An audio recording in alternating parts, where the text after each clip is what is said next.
Hello, everybody. My name is Ulfgarður, and welcome back. Hello, my friends. It's been a hot minute. It's good to see you. Looks like Otter and Carl are already here kicking things off. Otter, you want to make a name for yourself here? Come at me, bro. Do your worst. Within TOS, of course. My mods have been itching to ban Bogue lately, 'cause that's just kind of, that's the dynamic we have here with Bogue. Uh, but they haven't been able to do it for a while for obvious reasons. But yeah, it's good to see everybody, and it's good to be back. Um, at the beginning of the year, forever ago now, when I said I was going to be taking a break, I had no idea that it would be this long, so I apologize for that. Um, but it was a much needed break from a lot of things. Last year, if you guys remember, last summer was pretty rough for me for work and personal life, outside of streaming. And the burnout from that really caught up to me this year, which I know burnout can take years to properly recover from in like a clinical psychology sense. But you always think you're the exception, right? At least I usually try and think, oh, it won't be that bad for me, and then it is. But yeah, anywho, we're back and we're gonna be trying something new. So yeah, um, I just appreciate y'all being here, whether you're here for the stream now or if you come back and watch this VOD later. Um, all of that's good. So there's my first tech issue I've already run into. OBS changed, so streaming doesn't automatically start recording for a VOD. I caught it now. We didn't get very far before I realized I didn't have a recording being made. Um, but yeah, I hope you guys have been well, and I'm very sorry for disappearing. Unfortunately, I'm coming to realize that's a thing I do, and I'm trying my best to not do it.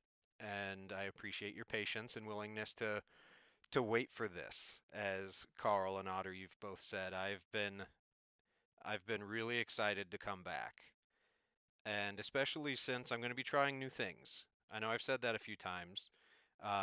Mostly, I want to give it a couple more minutes before I fully go into what the new things are, just to see if we have any other semi-late arrivals. But yeah, for starters, does the stream look and sound okay?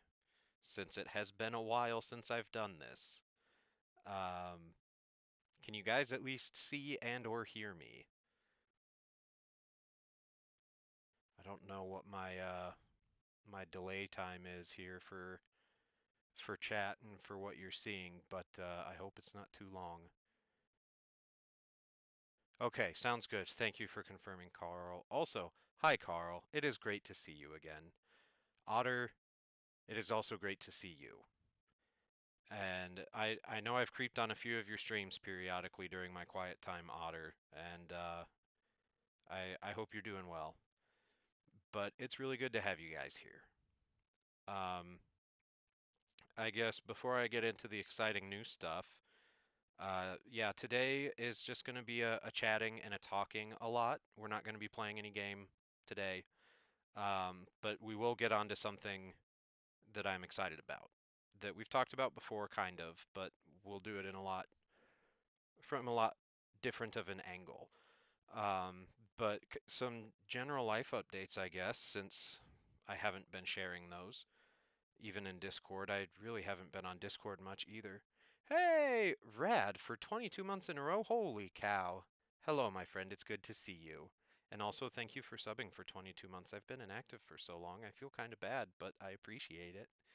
Um, oh, hold on, sorry, I did that wrong. Rad! Carl! Honor! The excited greetings for everybody that you are all well deserving of. Um, so life updates for me during my hermit time is I have officially closed my goat grazing business. So uh, if it wasn't clear before, or if you forgot, what I did for work was I didn't just own goats. I used those goats to remote properties to control invasive or nuisance plant species, because goats will eat freaking anything. They get weirdly picky, but that's not what we're talking about. But I would do that to help like clean up overgrown woodlands with unhealthy ecosystems because of invasive plants, or restoring uh, historical prairies that had been mismanaged and somebody was trying to help encourage back into a natural prairie landscape, that sort of thing. Um, so it was a lot of travel. I would have to drive to wherever the goats were every day, which was often at least 40 minutes away one way. Um, and it was physically very demanding because some of those places, the issue is, oh, wait, Della! Going to lurk from work. Sounds good. Thank you for being here, Della. I really appreciate it. Um, but the one of the big things about the job that I had doing this goat grazing, it's called prescribed grazing or targeted grazing, um, was that it's usually in places that are borderline inaccessible to people, and that's why they need goats. Because uh, a lot of times it's because they can't or don't want to do a burn, like a controlled burn, or do like get bulldozers in there to just clear out the brush, because a lot of times the landscapes that I would work on were landscapes you couldn't get machines onto, but goats don't care because they'll stand on a rock ledge this big and be comfortable. And they'll climb anything. So it was physically pretty harsh, and unfortunately, it only works during the summer. And ultimately, I have stopped doing prescribed grazing with my goats because I have sustained too many heat injuries in my life. Um, so like if it, I never know how many people quite understand the term heat injury. Carl, I know you freaking do for sure, because I learned about them in probably the same way you did in the army, where we've all heard of heat stroke, but there are lesser forms that lead up to it. And even if you don't get all the way to a heat stroke, if you have any of these lesser versions of a heat injury, they make you significantly more prone to them again in the future in even less hot conditions. And I have had, last I knew, there's generally three stages of heat injury. You have heat exhaustion, you have heat cramps, and you have heat stroke. I've had heat exhaustion, I don't know how many times in my life. A lot of them have been in the last 3 or 4 years doing my job. And last year I had three really bad cases of heat exhaustion, and at least two of heat cramps that were separate, like not counting the fact that you build up to heat cramps with exhaustion. Um, and this year, even on days that were easy, on easy terrain and an easy job that I love doing in the summer, I did not feel safe in the heat of my job. Like just going out when it was, 8 a.m. or even earlier sometimes, trying to avoid the heat, and it was still 70, 80 degrees out, but the humidity and the direct sunlight make it feel a lot worse, and I just didn't feel safe anymore. So I have had to stop doing that as my job. So that's a big life change for me. I actually didn't finalize that until the start of this week. It became official. My contract with the company whose brand I was a local service affiliate for, that contract is terminated now. But don't worry, we're still keeping the goats. We're going to keep a lot of them, and we're still going to try and operate as a small goat farm, breeding for live sale or for meat. And I'm still going to try and make my way that way for a while because it's hard to imagine not having them anymore. Um, I've been looking at, I looked at it for this year, but probably next year, hopefully getting some sheep, which I'm really excited about. Silver bullet veteran. Yes. Yep, precisely, Carl. So now you guys all know about heat injuries. So drink your water, stay in the shade, and don't be dumb. Like I was insisting that I was too strong to succumb to heat, even though I melt and I know it. Millie would be displeased.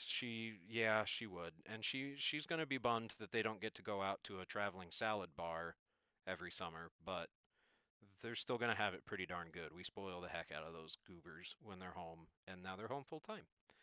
Um, but that's, I guess, my big life update. And that was one of the things that took away a lot of my energy for doing stuff with you guys, even for participating in other people's streams and watching.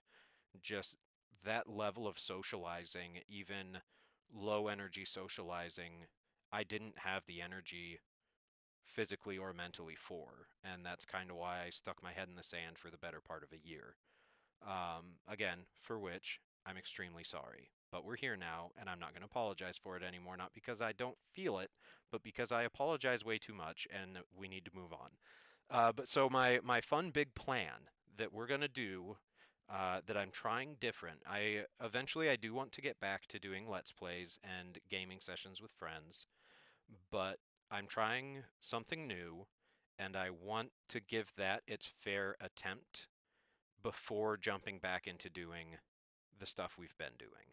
Um, Ultimately, if this all works out well and you guys respond well to it, and I find my groove in managing it as a form of content, it shouldn't compete, and I should be able to get back to doing just gaming content with you.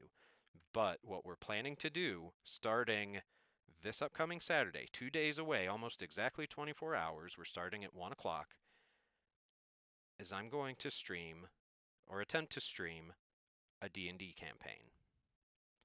So we are going to play Dungeons and Dragons on this channel, and that'll be the only content I make it for a little while. I know in the past you guys have been really interested and supportive of me periodically doing a sort of variant stream where instead of playing a game, I work on some D&D stuff like building cities and coming up with all the details for that. You guys made that really, really fun and took a lot of the monotony out of it.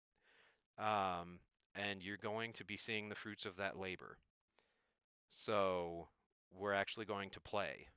And I'm starting off with a small group. We're going to start with 3 players, and it's going to be in the homebrew world that I created. New Hope comes to life. Not quite, Carl, but there will definitely be people you recognize from New Hope.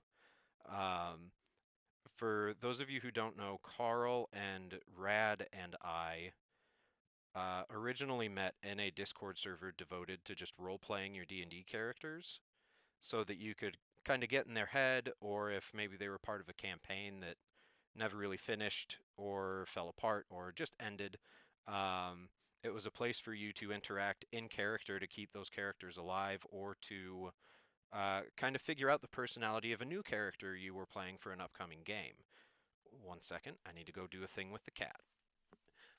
Um, and the name of that server was New Hope. It was a really cool format that was originally you would be assigned a pen pal, um, and you would write to your pen pal in character as one of your D&D characters, and they would also do the same in exchange. And it was a really cool thing. Unfortunately, it just kind of got overwhelming for the people in charge.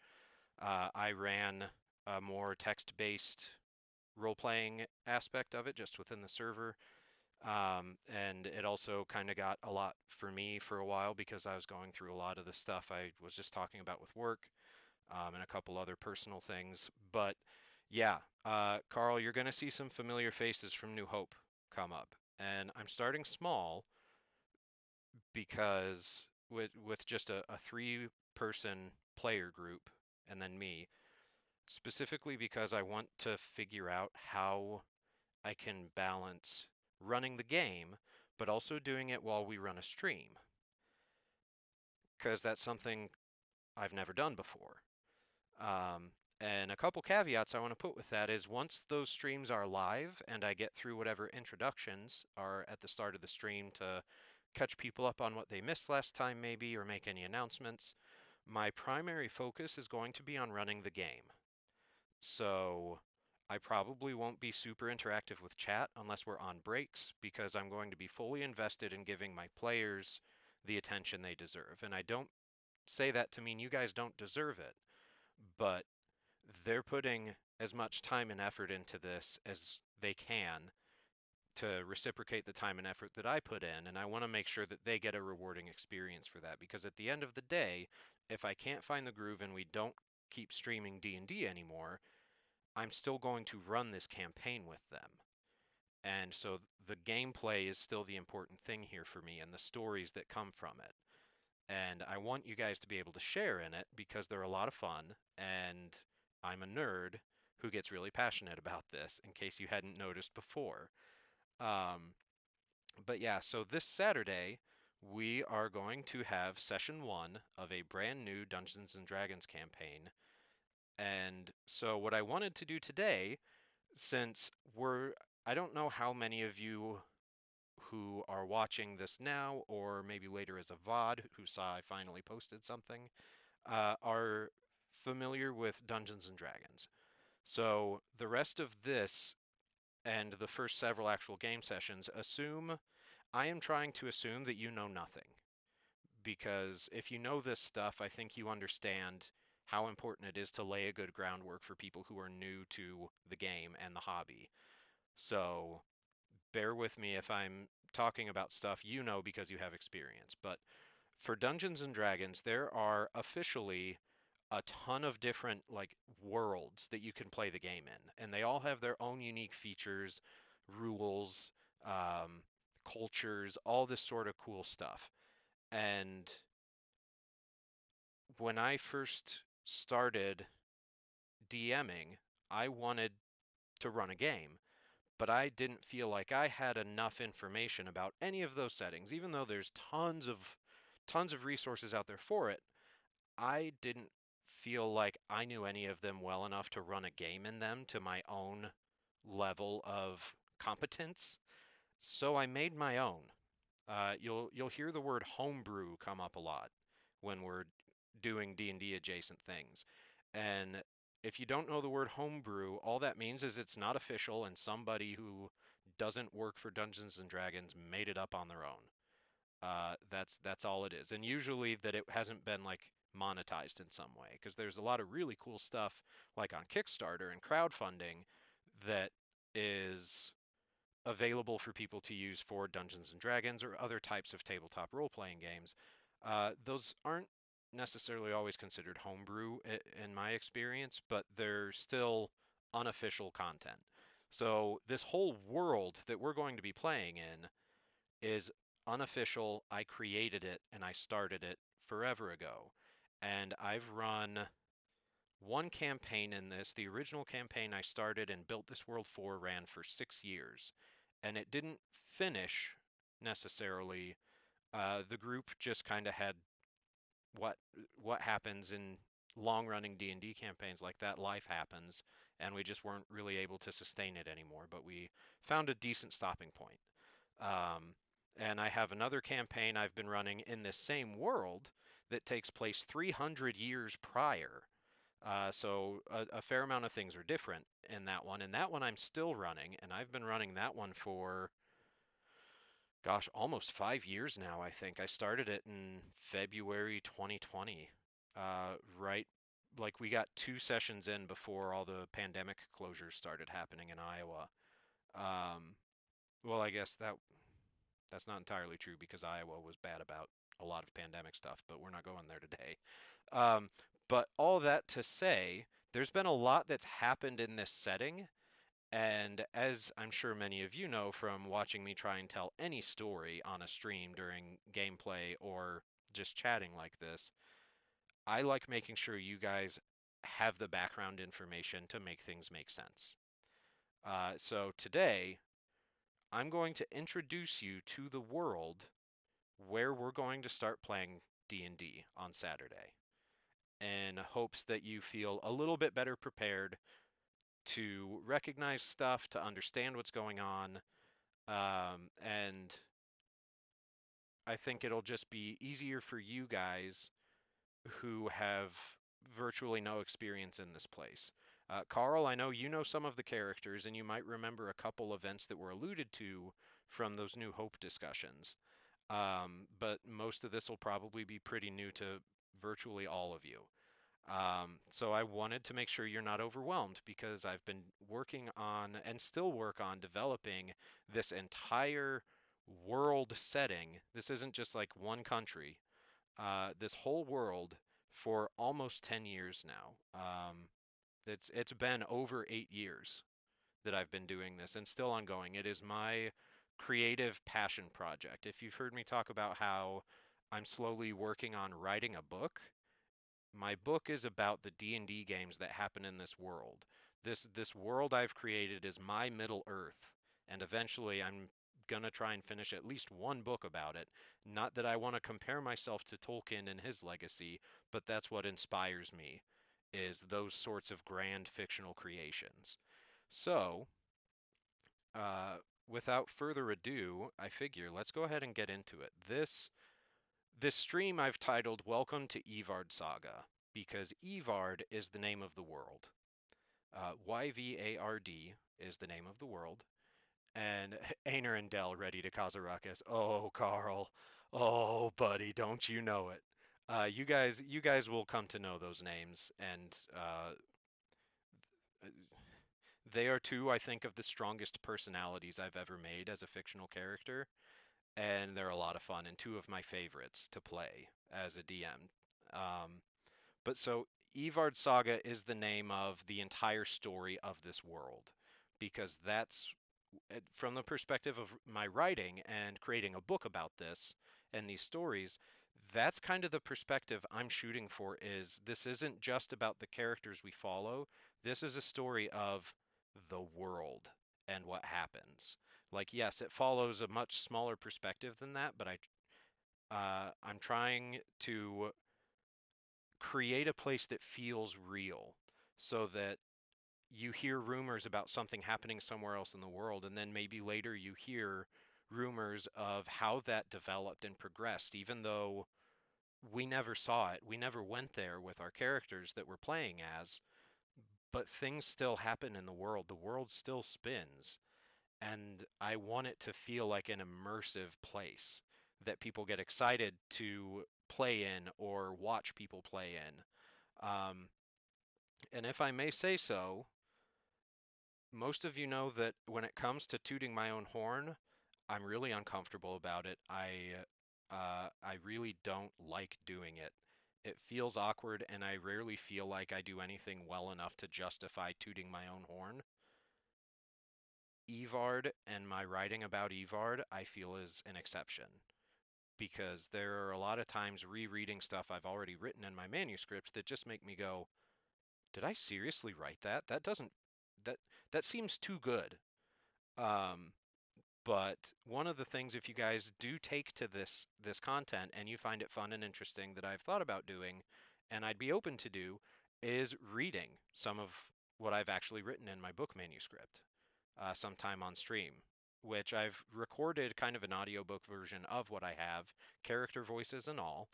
Um, and it's a lot of fun. It's like 10 hours long right now, and I'm not even halfway through. This is a lot. Like this would, if I were to ever publish this, this would come out the size of a Brandon Sanderson book. Um, Fortunately, he set a precedent that books that big can be fun and not feel that overwhelmingly massive. But so I have a guide. I put together notes to keep me on track as we go through this. So if you guys have questions and want to know more, please ask. But otherwise, this is no matter how I shape it or try to get through this, it's going to be a shitload of information. I don't expect anybody to retain all of it because even I forget a lot of it sometimes, and I'm the one who created it. Um, but as you can tell, I'm really excited. This, like I said, has been my passion project. My creative outlet isn't doing drawing or painting or uh, you know, I was a mediocre taxidermist when I was, which taxidermy is, whether or not a lot of people agree, it is an art form. Um, but writing and telling these stories in this world, I feel like are my forte. And so I'm excited to share it with you guys, and I hope you enjoy it. And don't let today overwhelm you with just the sheer amount of information. Um, Please feel free to stop me, ask questions, and as soon as I finish my thought, I will get to them. My notes should help me stay on track pretty well, but y'all know me. Um, we'll probably have some tangents. How many volumes did you plan on completing? Carl, however many it takes. Um, each each version of my manuscript so far, and the ones I haven't started yet, are broken down into smaller sections that are in the storytelling. I call the smaller sections the books. So like, part one, part two are book one and book two. Um, but it's however many it takes because I know how I want ultimately to end the story of Evard, regardless of world campaign events, unless they really take a grand scale and a grand impact that truly alter the course of the world, which I am open to. D&D, that can happen if you play it long enough and at high enough levels of character. You get to the point where you can fight gods directly and reasonably have a chance to win. Like, my plans may get scrapped, but I'm okay with that. Like that's the sort of stuff that I find exciting when my character or when my players care enough and are invested enough that their characters do really big stuff that make me scrap my plans. Like it's sometimes it's frustrating in a way, but it's rewarding because they're invested, and that's the most important thing to me. Um, so the first thing I want to get to that kind of stays in line with that is, well, I guess to give you a better answer, Carl, right now I foresee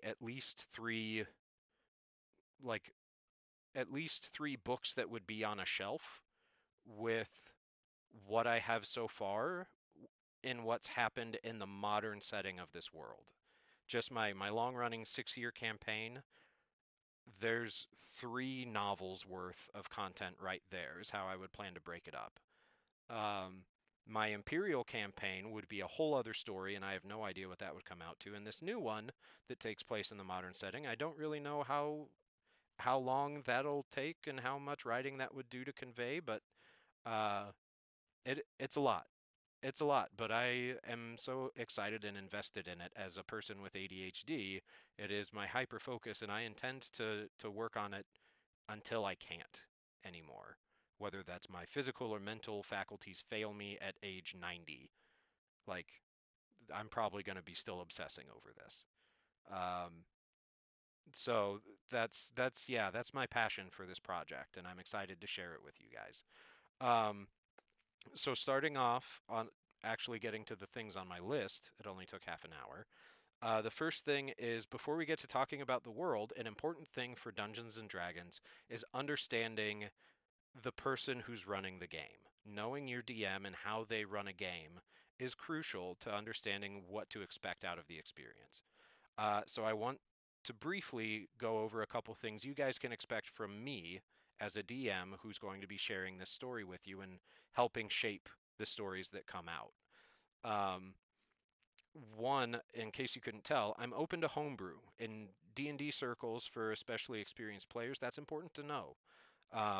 Starting out, some of our players have homebrew aspects to them, whether that's the species of character they're playing, the class of characters, so like ranger, fighter, wizard. Those are your classes. Um, I embrace homebrew stuff because at the end of the day, I want a player to play the person and the character that they want.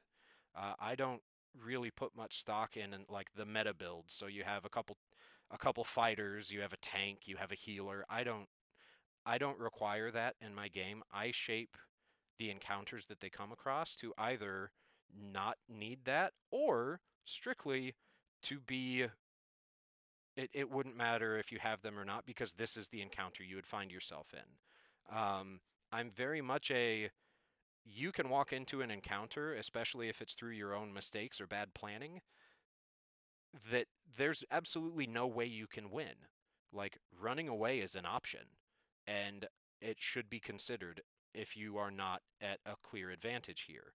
Like if you try and go fight God or you try and go fight an elder dragon and you're level 4, if you're not going to run away, yes, I'm going to play that through the way God or an elder dragon would fuck you up.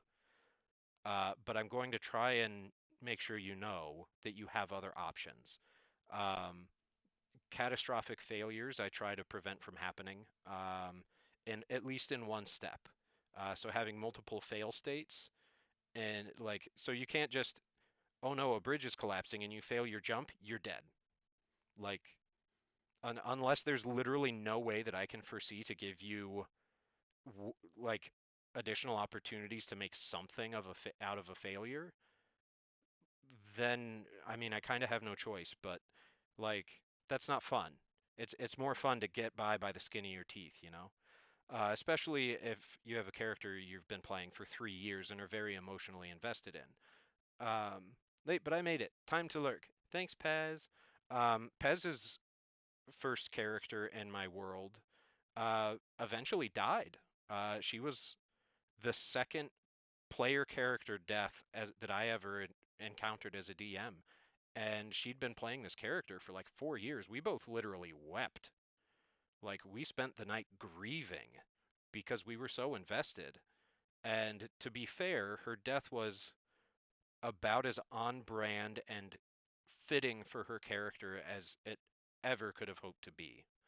Um, but it was still heavy and it hurt us personally. But you know, we both love this game and this world and this story, so we're going on. Uh, I cried a lot and went through all the stages of grief, maybe a couple new stages. Yeah, I think we might have found a few new ones. But all that to say, back on me getting on point. Um, so open to homebrew. That's a key thing to know. Um, One thing a question I hear a lot between people who play D&D talking with a DM that they've never played with or that they are considering playing with, or even between DMs when talking shop is, if you could describe your DM philosophy in one word, what would it be? And for me, that one word is consequences. I will let you guys try borderline anything as long as it makes sense for the setting and the world and the rules. But there's going to be consequences. That's not always bad. Like I am happy to reward good decision making and good actions with positive consequences elsewhere and further down the line. But I'm very much about I will remember important decisions you make and how they impact the world around you, and there will be consequences for them. So you're going to hear that word a lot, or if nothing else, you will probably be able to pick up on me thinking it but not saying it out loud. In one of my favorite DM questions I ask a lot is, "Are you sure?" Or is that what you say? Are you saying this in character?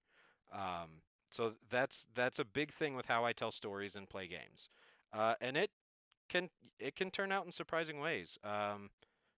We had somebody accidentally kind of start a school because they accidentally convinced a kid that they were tutoring at the most prestigious school in the world that he would be a better choice for education because his religion that he recently converted to puts an emphasis on being the best at whatever you choose to pursue in your life, and he chose to pursue leadership. And he tried to persuade them that he is a very, very suitable tutor to help them get through their studies, and he absolutely failed. He got a critical failure. We'll get into what that means if you don't know Dungeons and Dragons in a moment. But he got a nat one, a critical fail, and that didn't convince her that he wasn't worth her time. It did the opposite. It convinced her that she had the best tutor in the world, and she convinced some of her other classmates that he's the best, and they all dropped out of school and showed up waiting for him at the city gates the next day when he was going to leave town. And they just left. And there have been a shitload of really fun stories and happenings and important things based around those students. And all because he failed in a way that wasn't expected.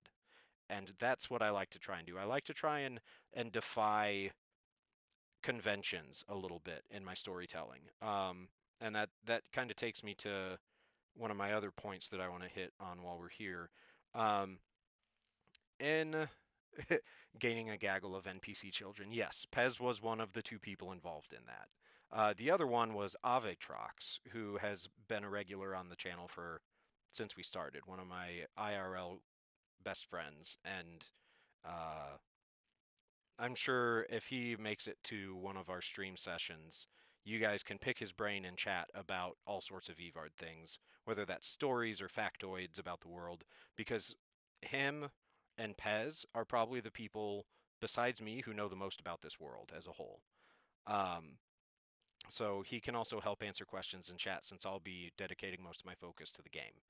Um, but as far as defying conventions as a DM, I try to at least like minimize harmful conventions. Like elves versus orcs is a time established fantasy trope, and I don't have that in my world. There's no long-standing enmity between elves and orcs, just for no other reason other than blind racism, which unfortunately did pervade a lot of early rounds of D&D. Uh, it should be said that it's not perfect. There were a lot of flaws of that kind of sort in a lot of the early lore to D&D. And I try very hard to make it an inclusive place, an inclusive world, and an inclusive game.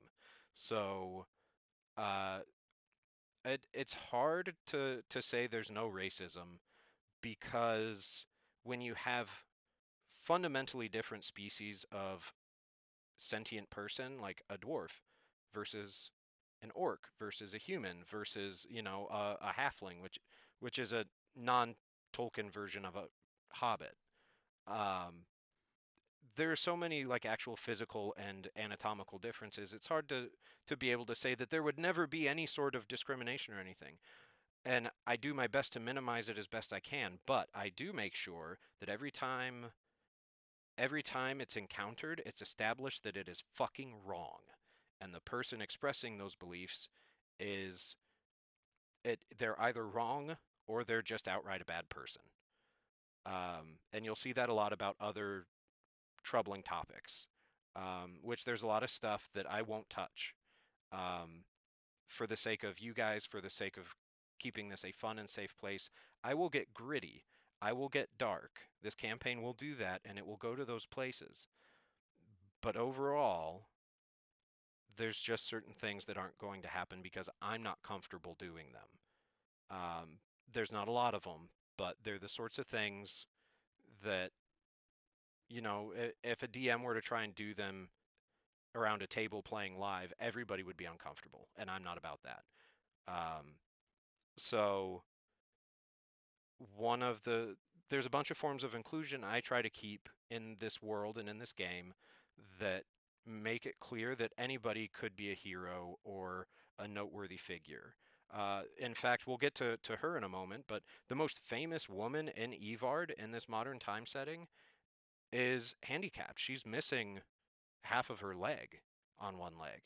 Um, and like, especially in a world that has countless possibilities for gods and pantheons that are worshipped in any given place, that has never had a scrap of real world old religions that impart things like homophobia or phobia of another religion. Like those There's no need for that in the game world. And so Evard doesn't, I can't think of a place in Evard where I have deliberately decided this culture is extremely xenophobic or homophobic to pretty much any situation. Again, if those things do happen, it's because I want to prove a point, and that's the person who holds these views is a bad person, is fucked up, is wrong, and they're making it plain with whatever objectively bad, fucked up opinions they have. So they don't show up because I believe in those things. They show up because they're topics I believe are worth addressing or using to show character growth. Okay, one last point about me, and then we'll get on to you can actually like see the world and stuff as we go. Um, there's there's in D&D, for those who don't know, important two important concepts that are opposites of the same coin, and those are critical successes and critical failures. How a DM runs critical successes and critical failures can vary a lot, and there's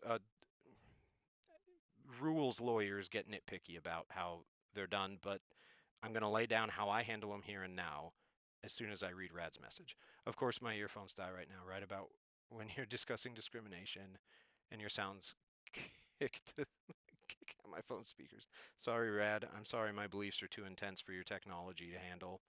Uh, we'll overcome this together, I promise. It just might not be today. Um, but critical successes and critical failures, also called a crit or a crit fail. A natural 20 is a critical success, or a natural 1 is a critical failure. A natural 20 by rules can only apply in combat, and it means you automatically hit with whatever attack you're making, or you automatically succeed at dodging out of the way of getting hit by a fireball. Um, Rules is written, that's what it is. You're not supposed to be able to apply it to other situations. Most people I know that play D&D don't give a fuck, and they let it fly outside of combat because it makes things really interesting, and I am one of those people. Make a persuasion check. Okay, you crit fail. Congratulations. You now have a dozen dependent children who estrange themselves from their families overnight to follow you to a different part of the world. Congratulations. That's a crit fail. Um, and ultimately, I think it was one of my most fun resolutions to a crit fail I've ever done.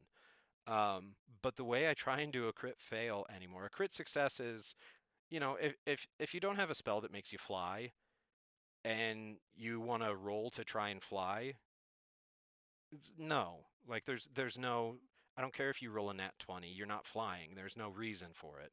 But like, yeah, a nat 20 is a big deal. It's a critical hit. You double your damage if it's an attack, or it's an overwhelming, thorough success of something outside of combat. Whether that's a social interaction, in which case somebody who is really not receptive to you, it doesn't mean you fully convince them necessarily that you are absolutely correct about the point you're trying to make, but it does make them just kind of go, huh, okay, I'm a lot more receptive to the other things you have to say now. If this is a tough topic or a not tough topic, but like, you guys know what I mean. Um, but it means you make significant headway suddenly, borderline unexpectedly. A crit fail is kind of the same, but the opposite. You fail spectacularly, and the way I do things, just a rule I do is, if you crit fail, that's not an immediate you fall to your death. If there's a nat one, my thing is roll me a d4, which again, those of you who don't know D&D, there's a bunch of different sized dice that determine like a D4, you can only roll up to 4. D100, you can roll 0 to 100. Um, and they all have different purposes and applications in the game. And you'll see a lot of them as we get going playing on Saturday and kind of get a feel for it. But the D20 is your standard resolving stuff size. So that's what you're going to hear of the most. And that's the only one you can use to roll a critical success or fail. And I say roll me a d4 to determine the intensity of your failure. Like a 1 or a 2, you're probably not going to take damage, even if like they're more benign failures. They might be embarrassing, but they're not necessarily going to seriously set you back. But if you roll a 3, you're almost almost guaranteed to take damage if there's a situation in which that can happen. Even if that's you're running through the streets and you step on a garden rake and it comes up and slaps you in the face, like something like that. Because then not only do you take damage, you get slowed down, and whoever's chasing you is catching up, or they're getting away if you're pursuing. Uh, but a four is bad. A four is real bad. You're probably sustaining an injury. You're dropping your weapon, probably over a ledge. Like a three, you might drop a weapon, and then you have to waste a turn picking it up and getting back, whatever, and recovering. I do play with a mechanic for wounds where if you take a quarter of your maximum hit points in damage from a single attack source, you take wounds that can be significant. I know Rad, you and our other new person who hasn't played in this world before. I haven't gone over that with you guys.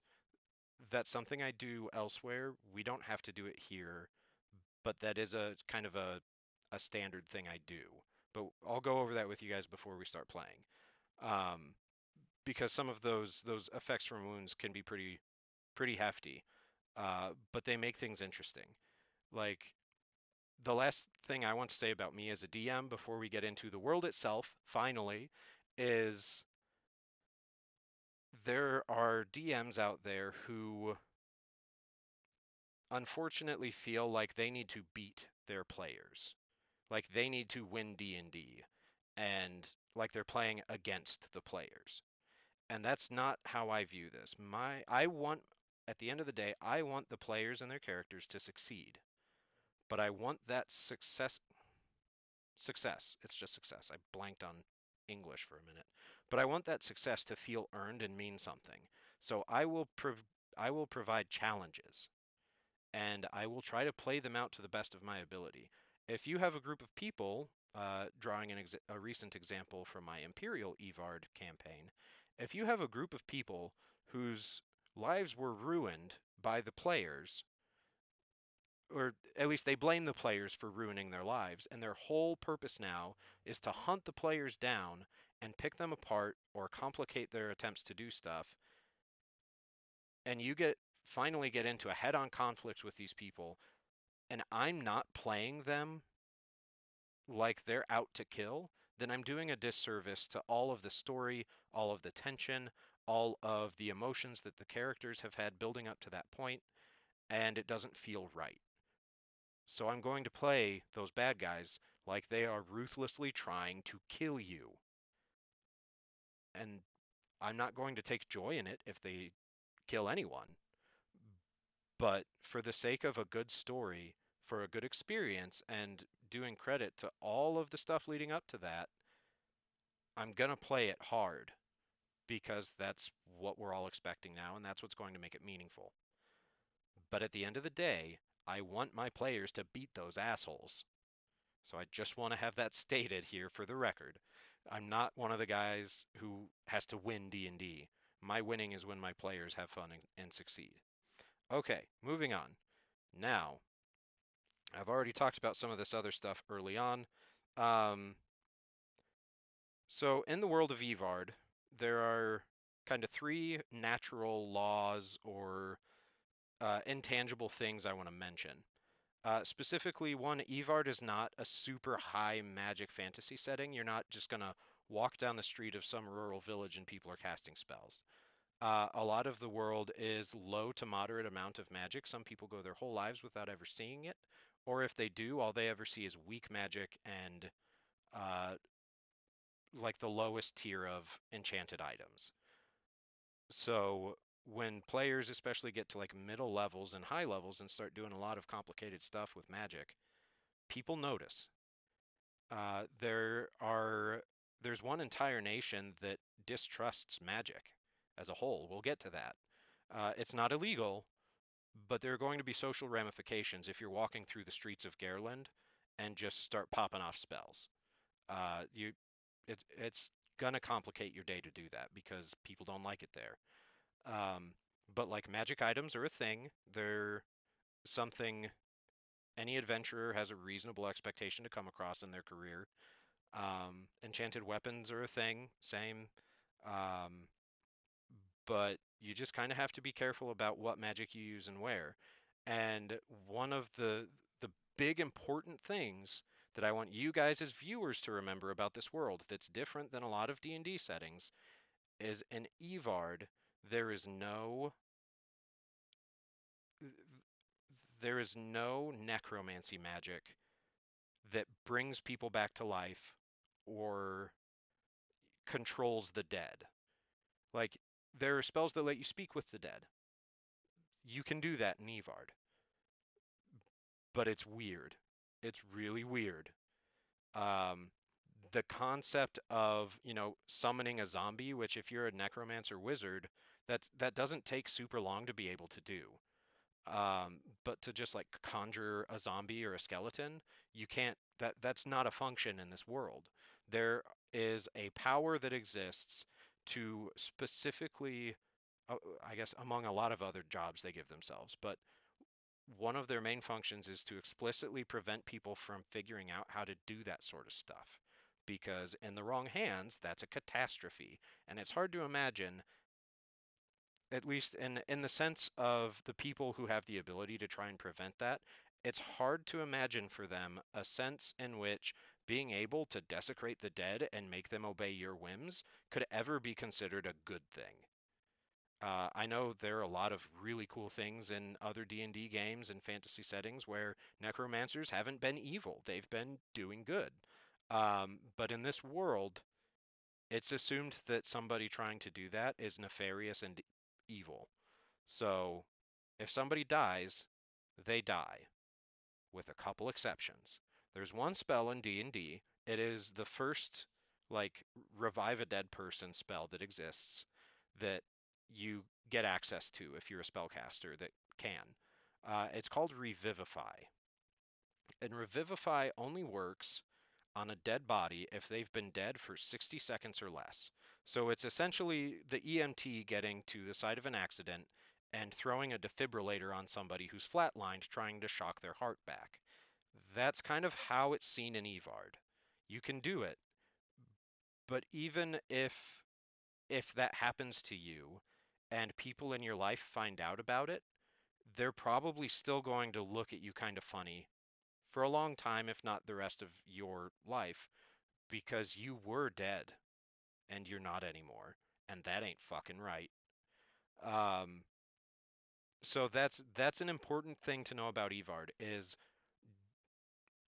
resurrecting the dead, let alone controlling anybody or anything dead, is as absolutely unnatural and scary to them as it is in the real world for us. Like it's just not a thing anybody assumes would ever even be possible.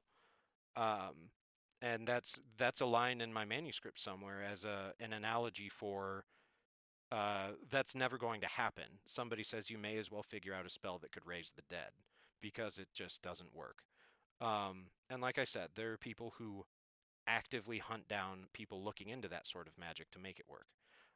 That said, if we have people who want to play a necromancer wizard, there are necromancy spells you can use that still work and function. Yes, they might be scary to people, but like I find mechanical workarounds so that people can play who they want to play.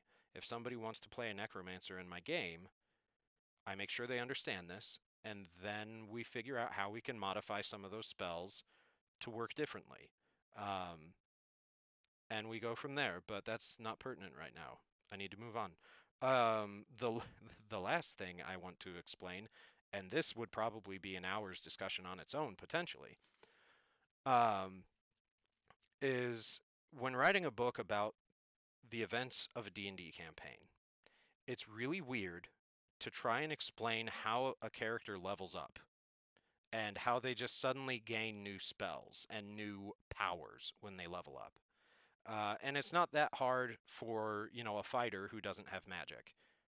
That's a lot easier to be able to explain because the things mechanically the game lets them do make sense in the real world for the most part, or at least they're understandable enough.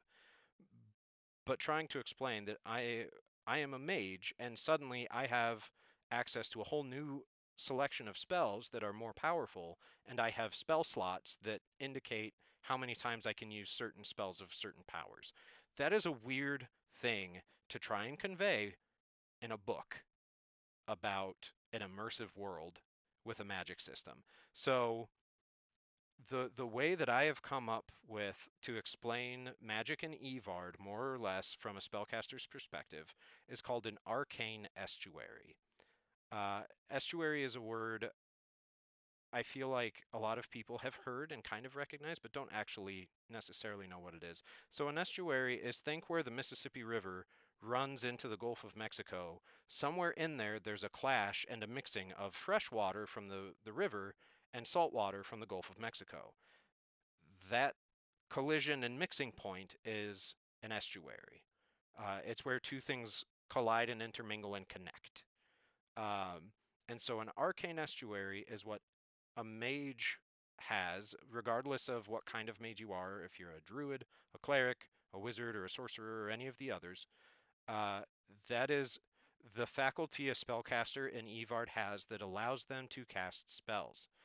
And the way it works is, you know how when you're driving, if you drive or you've been in a car while someone else is driving, but imagine you're driving and you can be thinking about the song you're listening to or the audiobook you're listening to or a project at work that you're dreading and be fully focused on doing that thing in your mind. And you're not really putting any conscious effort into driving safely and not crashing into things or avoiding somebody else on the road driving like an asshole. You just do it and you don't have to think about it. You split your consciousness to do it. That's what an estuary is. An estuary in Evard, an arcane estuary, is a split conscious section in the back of a spellcaster's mind that they can just kind of go into. And it's called an estuary because that's where a part of their soul and their brain connect with the weave. The weave is the magical force, like magic as a crude natural force.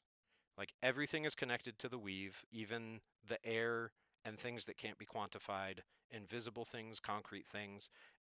All of it is connected through the weave. And manipulating the weave is how spellcasters manage to cast spells. So there are requirements a person has to be able to do to cast most spells, whether that's saying something, doing something with their hands, or just possessing a physical item on their person, or any combination of that. A lot of those things need to happen to cast certain spells. And the weave is the natural force that you're interacting with and manipulating to do that. That is an official D&D thing. That is not a me thing.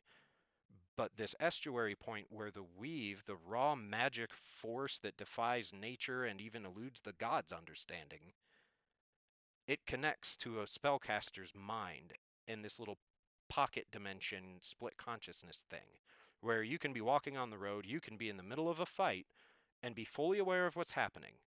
But that part of your brain you can kind of split off to, like when you're driving, and go interact with what's essentially a personalized, unique setting that has facets that you interact with in certain ways, and that's how you keep track of your spells.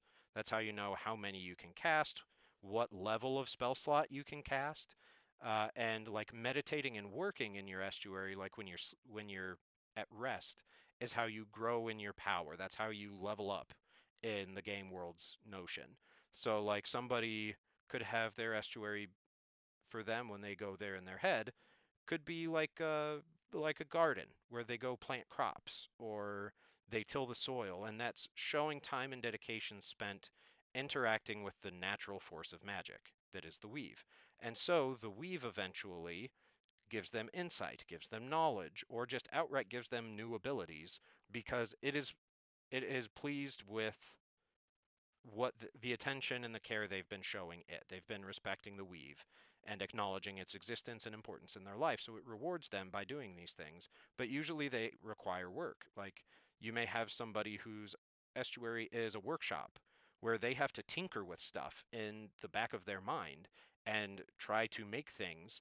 And when they figure out how to make something new and they realize that it works, that's when they realize how to cast a new spell or they get better at making things that they've made in their workshop before. So now they can cast a spell they've been able to do multiple times or in new ways.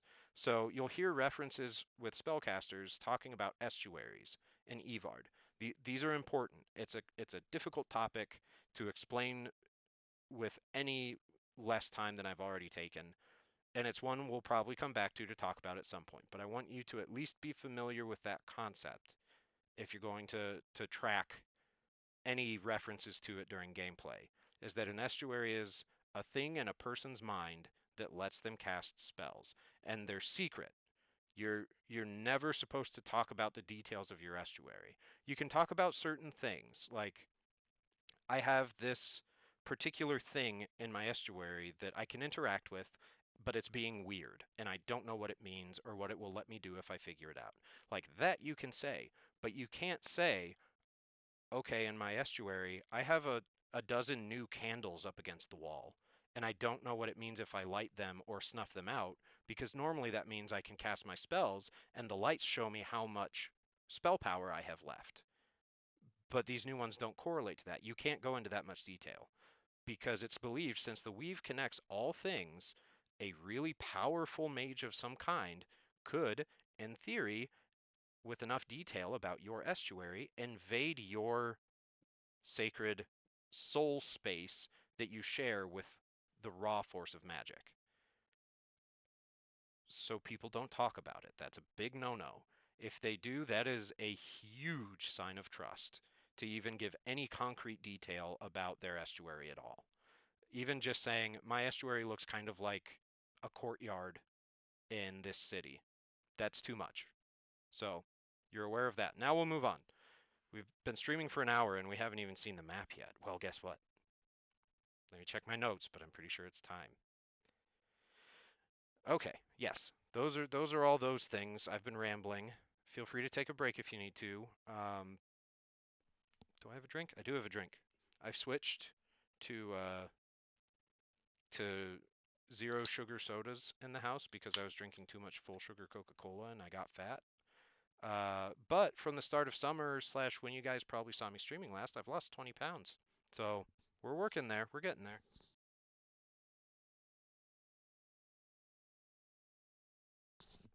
But that sounded like a nice drink today, so I have that instead of water. Don't worry, I've been hydrating. But yeah, take the breaks you need to during stream, even if I'm not putting up the break screen in the slideshow. Do what you gotta do, hydrate, take your meds, get up, stretch, walk around if you gotta, whatever you need to do. So, up first, we are finally gonna have you see the world. Let me make sure that I have it on the right page. Okay, Rad, can you hear me now? Have I just been talking for 20 minutes without audio? 'Cause, oof.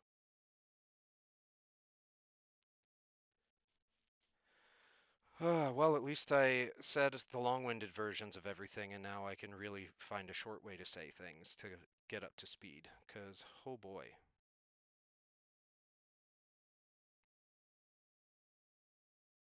I really hope I'm audible now.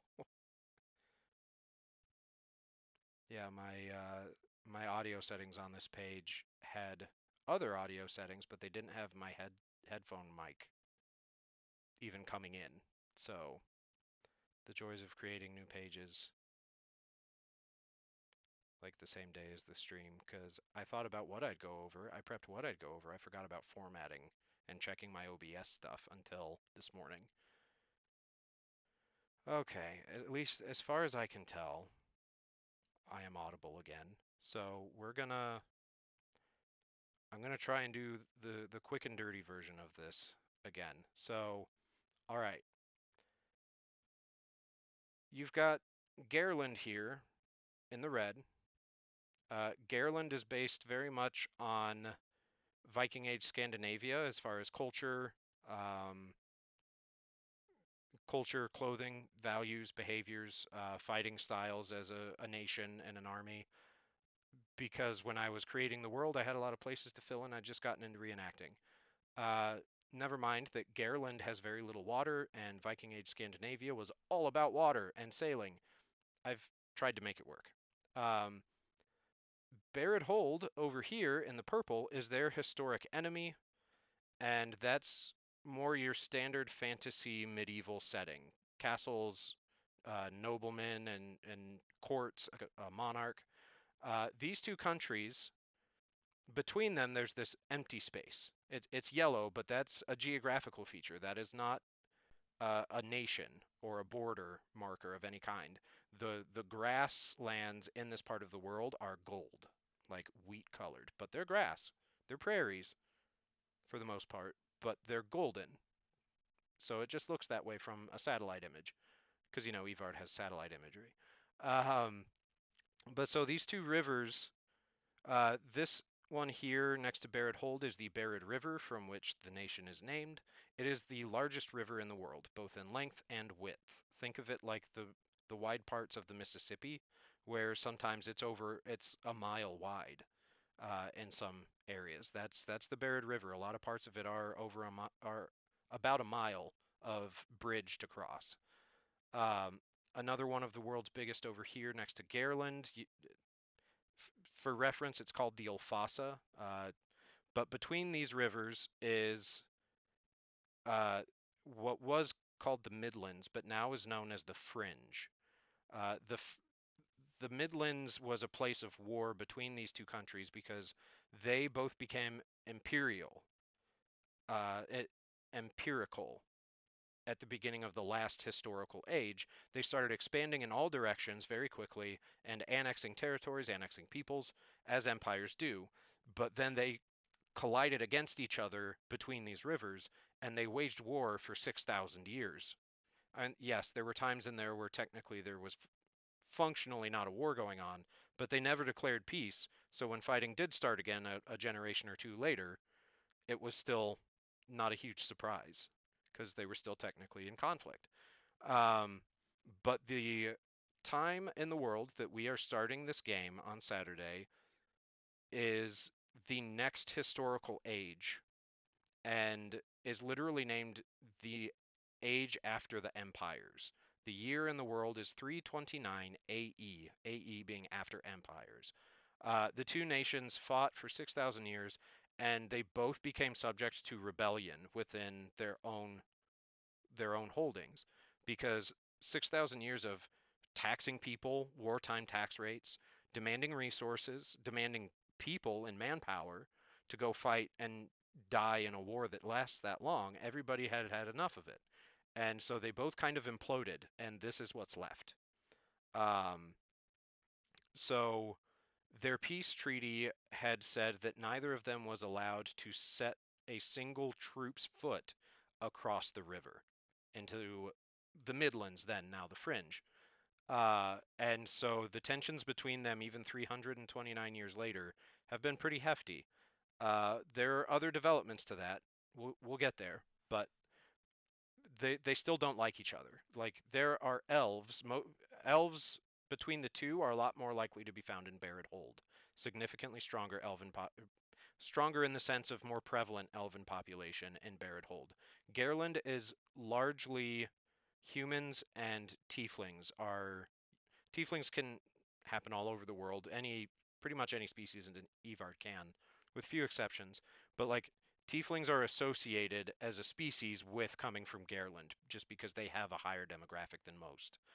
Um, and if you don't know D&D, a tiefling is the devil or demon-looking humanoid types that are somewhere in their bloodline. They did have demon or devil blood enter, like somehow become a part of the literal bloodline. And sometimes it manifests randomly after generations of standard seeming children of whatever species, whether that's human or halfling or anything else. But then if the magic in that blood flares up, you get a tiefling. And there are other species like that with sort of magical blood infusions from other types of creatures. We'll get there if you don't know it.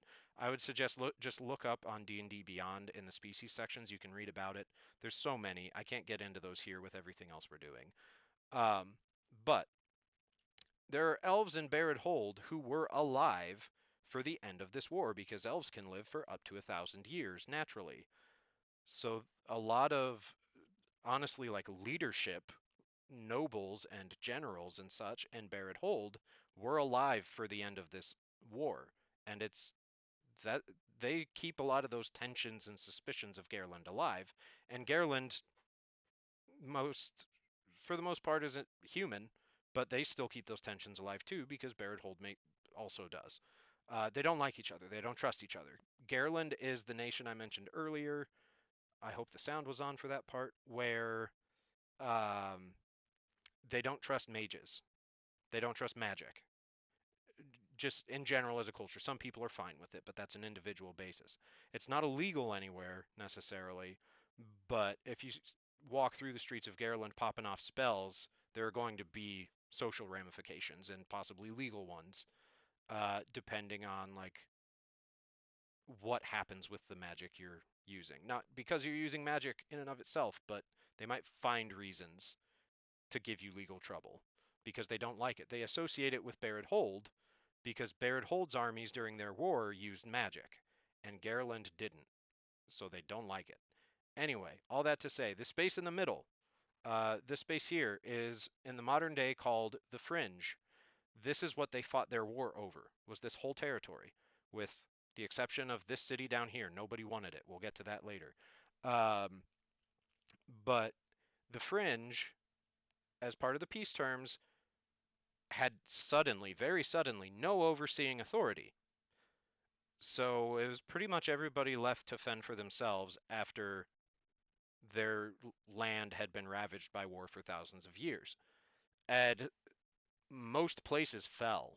If they didn't get destroyed in the war and they weren't a big walled city, a bunch of monsters suddenly took advantage coming out of the mountains moving south for easy pickings and did that for quite a while.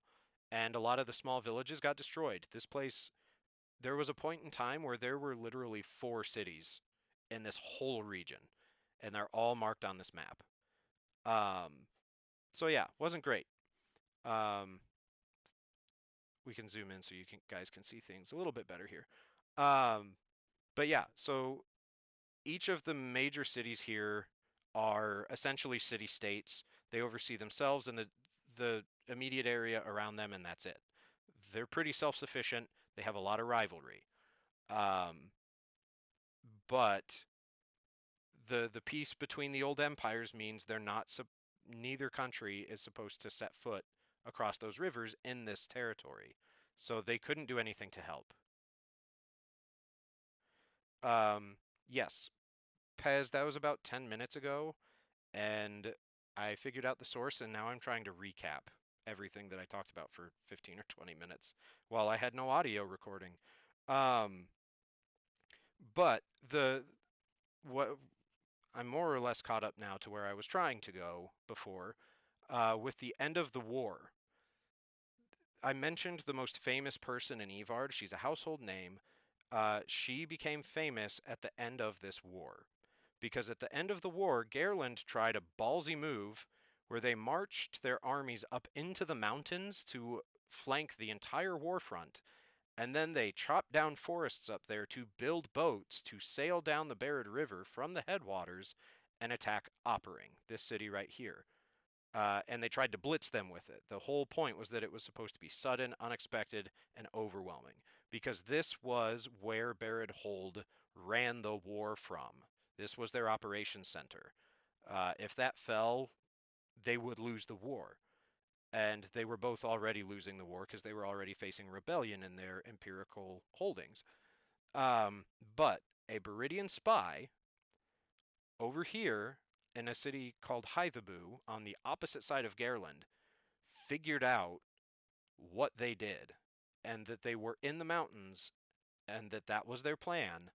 She found out what it was entirely by accident and realized, oh shit, worked out the time frame in her head and realized that could be happening any day. Like the time frame for that could be it could already be done and I just haven't heard yet. And so her name is Aner Longrider. And her name Longrider is because the historical event known as the Long Ride, where from Hythabu here, she co-opted horses. I say co-opted. She stole, she whatever. She rode horse after horse after horse all the way from Hythabu through Summerstone, which was Garland's version of Oppering. It's the wealthiest city in the world. We'll get to that. Uh, but she rode all the way through here, through the army lines, multiple times because they had several iterations of protective army lines, all the way back to get to the city of Arif. She rode nonstop. Like, I forget the number. I calculated it at one point, but she ran horses to death at a full gallop until they fucking died. And she would go find a new one, get it however she could, and she would do it again because she had to get news of this attack back home before it hit. In the process, she lost part of her leg. Like her one of her legs from the knee down was amputated because somebody swung an axe at her while she was riding through the enemy lines. And so she is handicapped now. She has a prosthetic leg and walks with a cane. But she got there with it. I forget the exact amount of time. I have it written somewhere, but it was less than 3 days between when she got to Arif, which was controlled by her army, and they were able to pass word along because she was almost dead. Um, because she rode for like half a day missing a leg, and she just put a belt on as a tourniquet and barely survived. She also got shot by arrows a few times. She was in rough shape. Uh, but from the time it took her arriving in Arif to getting word to Oppering and giving them time to prepare, there was less than 3 days for them to prepare for an all-out blitz on the river. And if she hadn't done that, they would have lost the war. Instead, it was essentially a stalemate. Technically, Oppering won because they survived and didn't get destroyed, but they still suffered so many losses that it was essentially a defeat. It was a Pyrrhic victory, is what that's called, if you didn't know. But that act of frantically going through all that, surviving and saving so many lives in service of her country, made her story fly around the world. She became immediately famous, immediately a celebrity, and we'll talk about her and the ramifications of that later. She is one of my favorite fictional characters I've ever created, but we'll get to that. But that is Einer's Long Ride, is that historical event. Um, okay, let's see. So the Fringe. I've been talking about the Fringe. We're gonna reference it a few more times. We'll switch to this one because I can zoom in better. So in the Fringe, the main places there's Arif. Arif is historically mostly dwarves in this city. It's not the biggest city in the Fringe. It's not the biggest city in general, but it's extremely well fortified. Dwarves tend to keep their like city watch, their city guard, law enforcement force as prepared, trained, and equipped as a standing army.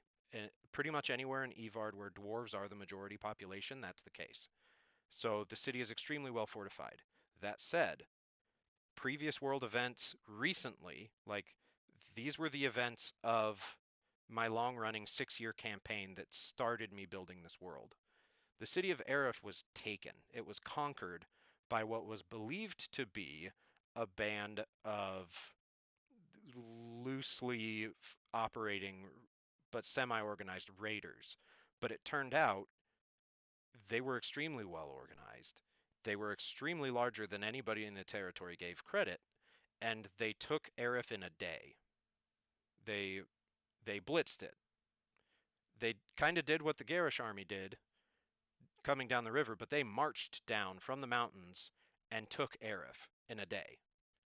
Um, and they are a group of zealots who believe that anybody who doesn't have mixed blood of some kind, so uh, half elves, half orcs, there are half dwarves that are called moles, M-U-L-S, um, like a tiefling, like I talked about earlier, with fiendish blood somewhere in their ancestry, or any of the other variants like that that are a different humanoid species coming from having mixed blood.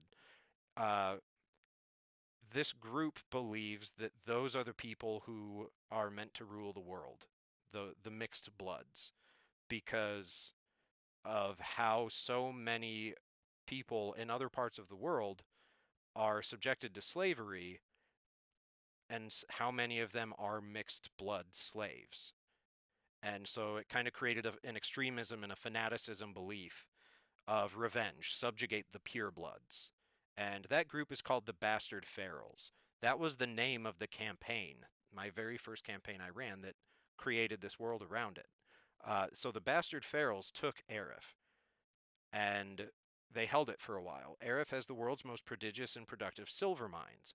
That was a big economic hit to the world, and let alone, all the people there. And the Pharaohs were not kind because they're bad guys. Um, but eventually, a group of people led by the captain of the city guard in Arif, who survived the attack, were able to cobble together some ragtag forces and ultimately also convince one of the Jarls of Summerstone to break the peace terms of the Old Empire's war and march his army into the Fringe. This was a big fucking deal because it risks war. It risks war with Barrett Hold. And this guy did it knowingly because it was the right thing to do to try and get those people out of Arif because they were only going to cause problems for the rest of the world. And so Arif got taken back. The good guys took Arif back at pretty heavy cost. The first time I ever had a player character die in my game was retaking Arif. And that is how my first book is going to end, is with Arif being retaken successfully. Spoiler alert. But if you're following the world for this game, you'll know. Um, they didn't know what to do with it after it was retaken because the people who ran it were pretty much dead, or shipped off in chains somewhere else that the Pharaohs put them. So they didn't know what to do with it, but some of their allies in this attempt belonged to a near extinct religion that most people had never even heard of. Uh, and so they gave the city to this religious order on the premise that, they don't force people into the religion, and that was the understanding. And this religion doesn't do that. They're a very open-minded. It is a homebrew religion. I made it myself, and I created this faction and some of the characters of that religion when I was in seventh grade. When I was in a creative writing class in seventh grade, some of the characters in this world were born, and I brought them into my world, and they fit great. It's a lot of fun. But we'll talk about that group later, even if it's not on this stream, because this might end up having to be a two-parter at this point. But Arif has been the center of a lot of recent world events. It's a big deal. Um, Tarkin's Point has been their counterpart and rival. It's a trade town. It's bigger, generally a little bit more snobby because they're proud that they're not part of Garland anymore, but they like having the bravado and the reputation that they had when Garland was in charge. So, especially people from Arif don't really like Tarkin's Point all that much. Um, Down here, you can't see the borders here, so we'll switch maps. But it's kind of hard to see here too. But in this little area underneath Tarkin's Point, there's a gray region. This is an independent holding called the Free Barony because halfway through the Old Empire's war, they kicked out the empires and they stayed that way. They maintained their independence from both, despite Garland and Berthold trying to take them back. But they are proudly called the Free Barony because of their success, and they are a small holding nation unto themselves in the Fringe. Um, they are renowned for their knights. They don't have a lot of them, but the ones they have are fantastic and feared. The the baron that lives there, that rules over it, his city and castle are Castle Deadfall. That's also just the name of the town. Um, but the Deadfall Knights are his, and they have a reputation in this part of the world. They are they're very good at what they do, and what they do is usually violent if they're not just showing up to look pretty. Um, And then the last thing down here is Garrett. I said the old empires left this place alone during the war. Neither of them wanted it. It's the biggest city in the world. Just for size and population, Garrett is the largest city in Evard. But neither of the empires wanted it because, as long as anybody can remember, it's been ruled over by essentially different criminal mafia factions. Organized crime lords have run Garrett, and the corruption has been so astounding and so deeply rooted that even the Empire said that is not worth the trouble in their 6,000-year war. So Garrett's a big deal in its own right, because it's the major shipping port between in this half of the world. Because yeah, there's ocean down here in the bottom. This body of water here is called the Girded Sea because it's girded, it's surrounded by land. Um, but trade through and across the Girded Sea is huge in this part of the world, and most of it, even though there are other small ports, most of it comes into Garrett if it's going to go anywhere up here. So Garrett's a big deal. This is one of the cities you guys helped me build during my world building streams earlier this year. We worked on building Garrett and we worked on building Summerstone. Again, Summerstone, um, noteworthy for a couple reasons we'll get to, but for now, uh, Aerith has the best silver mines in the world, and they're constantly and reliably producing. Global economy very much dependent on them. So the feral attack was a big deal. Summerstone in Gairland is the same thing but for gold. These mountains that it's attached to are called the Gold Stream Mountains because it flows out, and it is the wealthiest city in the world. If you remember anything about Summerstone from now until one other thing I mention at the end, remember that. Okay, moving on, because surprise, I'm really far behind on my list. Um, One other place in the fringe I want to point out, though, before we move on, is this Sojourn slash Vimox Drinks and Things. They're only a couple miles apart. The scale on the map with distances between settlements is iffy in some places, but you can travel back and forth between the two in a day. But I want to point out Vimox Drinks and Things specifically because if you've listened to me telling D&D stories on previous streams, and you've heard me tell the story of how a group of players absolutely just stole a bar from its owner and kicked him out when I had intended him to be like an important NPC quest giver for them at low level to help them grow and they would help him grow in the world because he was a curmudgeon old man. Vomox Drinks and Things is that bar. And that's what it was named after they kicked him out and reestablished it. So I wanted to point that out because that's one of my favorite D&D stories and I know some of you guys have heard it. All right, moving on. Up here, this area surrounded by mountains north of Gairland, that is called Matavia or Matavia Valley. Matavia Valley is fairly unique in Evard for a few reasons. It was the first large unified section of Imperial Gairland to rebel and kick them out. Um, and they all did it at once because Gairland was just stretched too thin. They couldn't send troops to enforce law and enforce imperial presence, so they just lost it. And the Matavians have an important cultural history point that they are extremely proud of called the Mountain Line, where it said they lined up all the way over here on this side of the mountain range in the foothills, and all the way through these mountains, it is said that they had Matavian warriors standing shoulder to shoulder all the way across to keep Garland out. And that's a big deal for Matavians. They're really, really proud of this. They have a pretty tumultuous history with their larger southern nation because Matavia Valley doesn't identify as a nation. They just identify as a shared culture, more or less. There are populations up there that are fully or semi nomadic that wander through the valley, that are indigenous populations. So they don't care so much about a national identity, but they're proud of Matavia. And this is important to know. You'll figure out why pretty quick if you remember any of this stuff for Saturday's stream. But the demographics in Matavia are unique for Evard.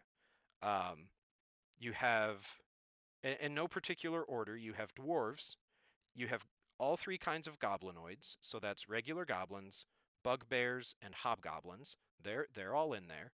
Um, there's some orcs, but not a ton. But you also have Goliaths. If you don't know D&D species, Goliaths are what they sound like. They're huge humanoids that don't feel cold and come from the high mountains. They're pretty usually portrayed as pretty straightforward. Um, a lot of people use them to play like barbarians or rangers. They're very wilderness slash primal survival coded. Um, and in this mountain range on top of the world, there are tons of them that are still nomadic in their cultures. But down here in Matavia, some of them decided not to be nomads anymore, that settled life was better for them, and they became a pretty big population in Matavia. And now, with all of those different demographics, they've been there for so long together that they all mutually recognize each other as being more or less indigenous to the region because all of them moved there so long ago and there was nobody there before them. Um, but with all of those different species intermingled, eventually you start getting the species breeding between themselves. So, like a half elf is a child traditionally in D&D between a human and an elf, or a human and an orc for a half orc. I don't believe in limiting it to human and something else.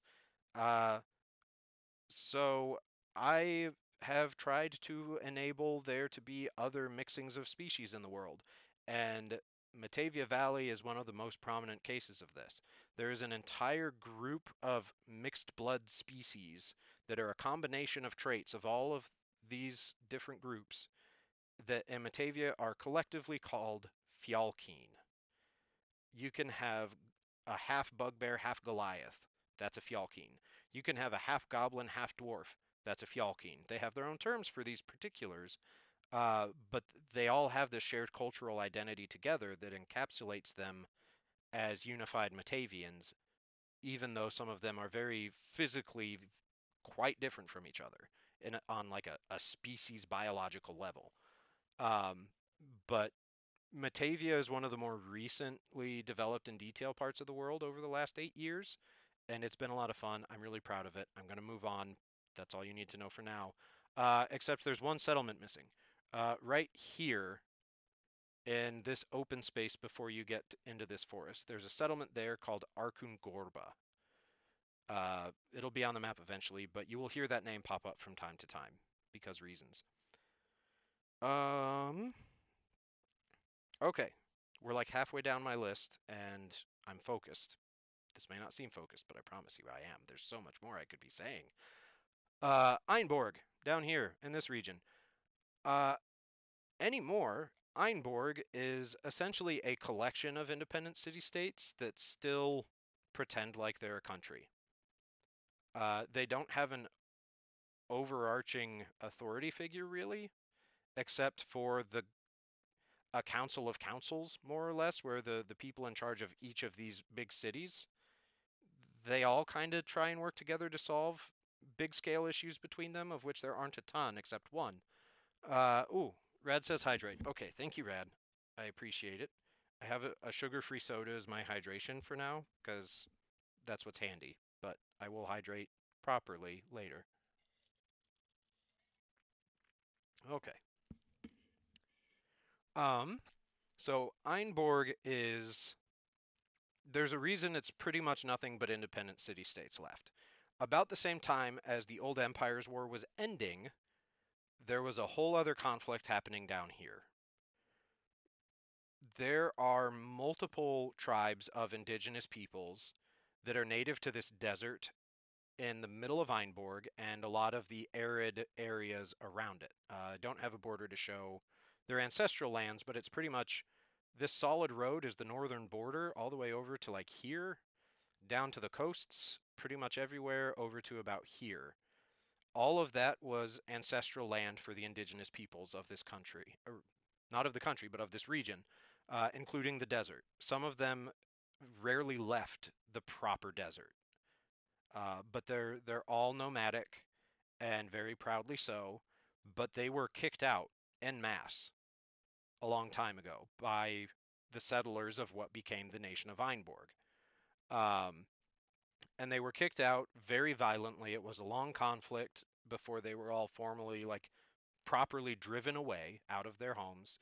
And they wandered this entire half of the world for many, many, many, like hundreds. I might even have been over 1,000 years. Um, but they never forgot who they were and what was theirs and where they were meant to go back to. So right around the time the Old Empire's War was reaching its end, these tribes who didn't used to get along very well, at least not consistently between all groups, began coming together and reunifying themselves under the banner of a kind of a sacred, that's not a word, a sacred conqueror, essentially, like a prophesied military leader that would help them retake something important that they'd had one or two before in the past, uh, and they knew they would have another one someday, and that they'd lead them back to their homes. But that didn't happen until the end of the Old Empire's War, when the this prophesied leader and all of the very largely not fully understood methods of identifying who this leader is and when they've come is called an Izen, Izen. The leader of the Bastard Pharaohs is apparently an Izen. The guy who took Arif, he is apparently the same kind of conqueror. So he claims. But the indigenous people gathered up here, actually, they gathered over here by Castle Deadfall, and they marched down and made a warpath back into their ancestral lands, and they gutted Einborg. This this central place, even like in parts of the desert and the arid lands around, the place was populated as much as, the ecosystem could support, and they wiped it out.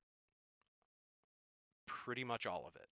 Anybody who didn't catch wind ahead of time fast enough to get out of Dodge died. There are ruins dotting the desert. So if you ever get lost down in central Einborg and you just end up in the sands, you're probably going to see stone ruins somewhere before you die.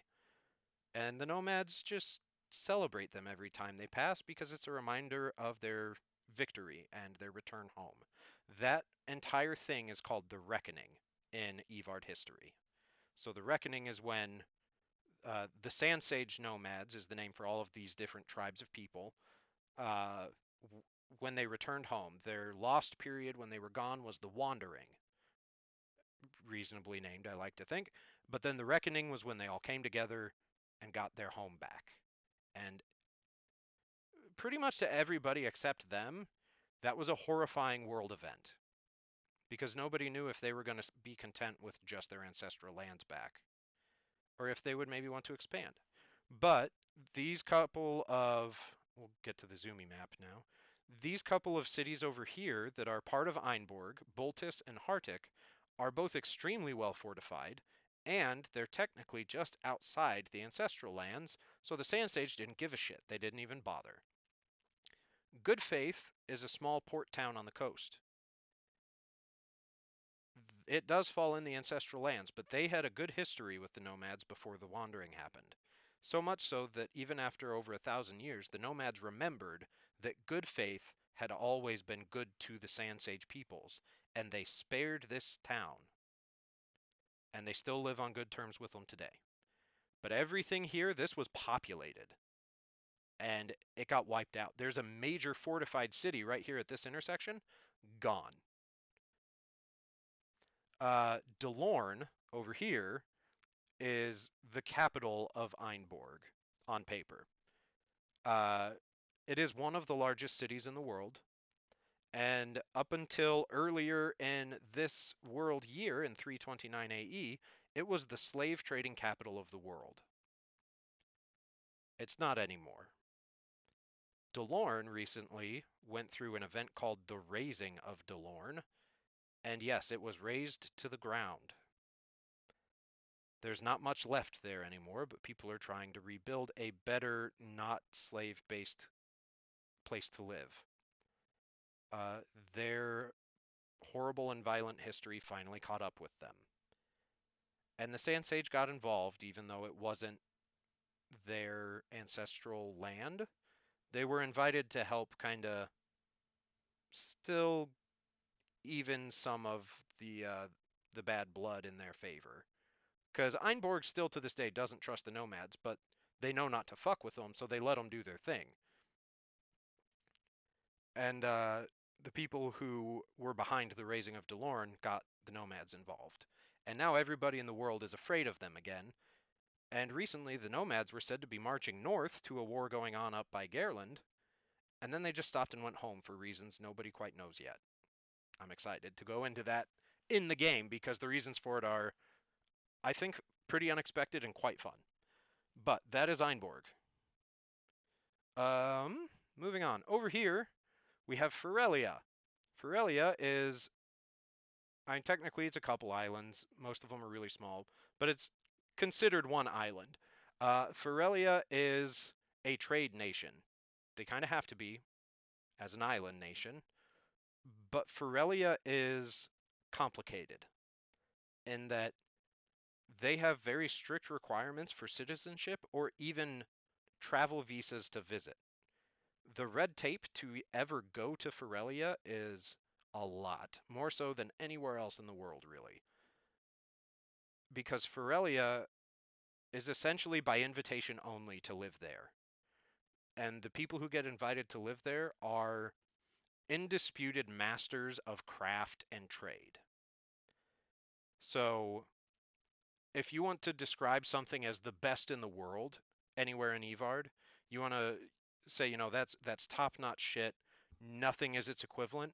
You describe it as Ferellian because that is what comes out of this country is only world-class goods and merchants of the highest skill and renown are the ones who peddle them around the world. It's a big deal to even aspire to go to Ferelia. If somebody says they want to go be a Ferelian craftsman, they're essentially saying, I'm shooting for something that can never happen, and I am probably overestimating my skill in my craft. Like that would be how that's interpreted by a lot of people because Ferelia is a big deal. Like any Ferelian good, even if it's something like I have I don't know, I have a leather belt that was made in Ferelia. That's a big fucking deal. People are going to ogle you. You might get robbed just for that Ferelian belt, even if it is visually indistinct from, a standard 1 silver coin cost belt from a random leather worker's shop in Garland. Like the name and the brand of Ferelia is very well established and huge. Um, so yeah, if you hear something described as Ferelian, that's either saying it's really good quality or it actually is from Ferelia, in which case it's both really high quality and it was fucking expensive. Like unreasonably expensive. That's yeah. Ferelia and Einborg have no recent issues in their history, but they don't like each other very much.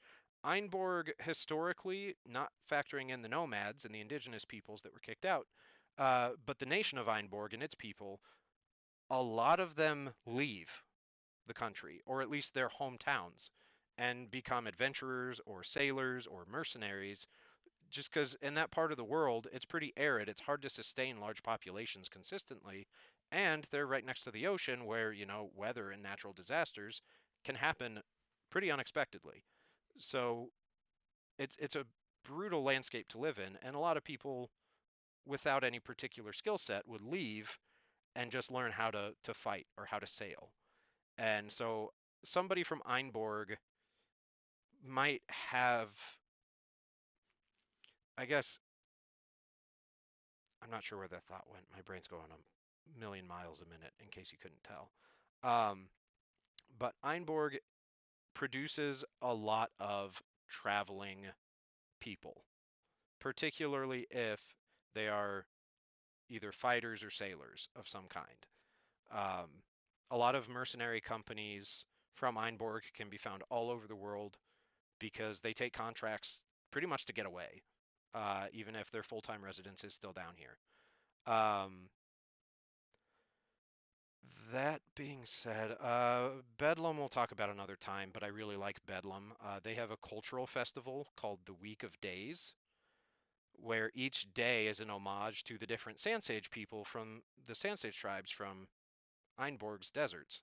Um, because a lot of people from, I said I won't talk about it. This is the short version, I promise.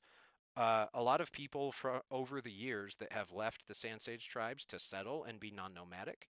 One, they're forsaken by their people.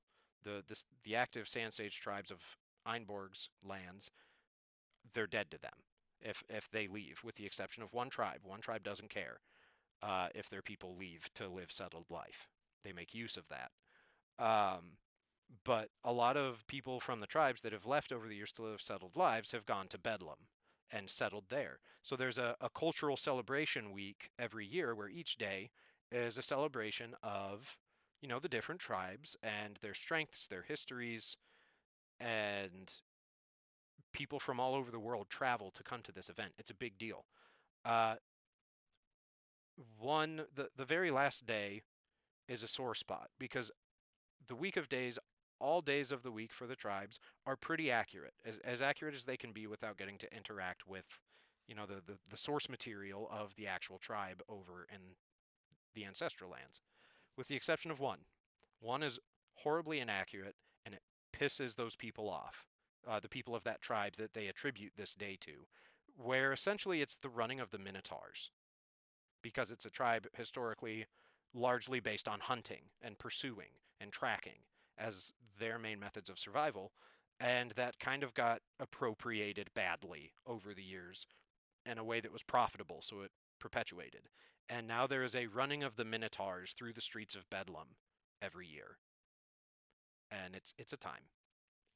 Um, some smaller locations that I will still mention, but definitely won't be going into this much detail about. Over here, we have the Quirkin Woods. We'll get the zoomy map. Uh, it's not marked or labeled, but it's all these woods right here. This is essentially the Feywilds, but in the material world and dialed down 60%. But it's largely forested. It's a very secretive place. This is a higher magic part of the world. A lot of crossing points into the Feywilds or other realms, other planes of existence, but particularly the Feywilds, exist here, whether temporary or long term. Uh, they isolate really well. They don't get involved with stuff happening in the rest of the world. They don't care. They're led by always an elven monarch called the Prime, who is, as far as anybody in the wider world can tell, is extremely aloof and nobody actually knows what he gets up to.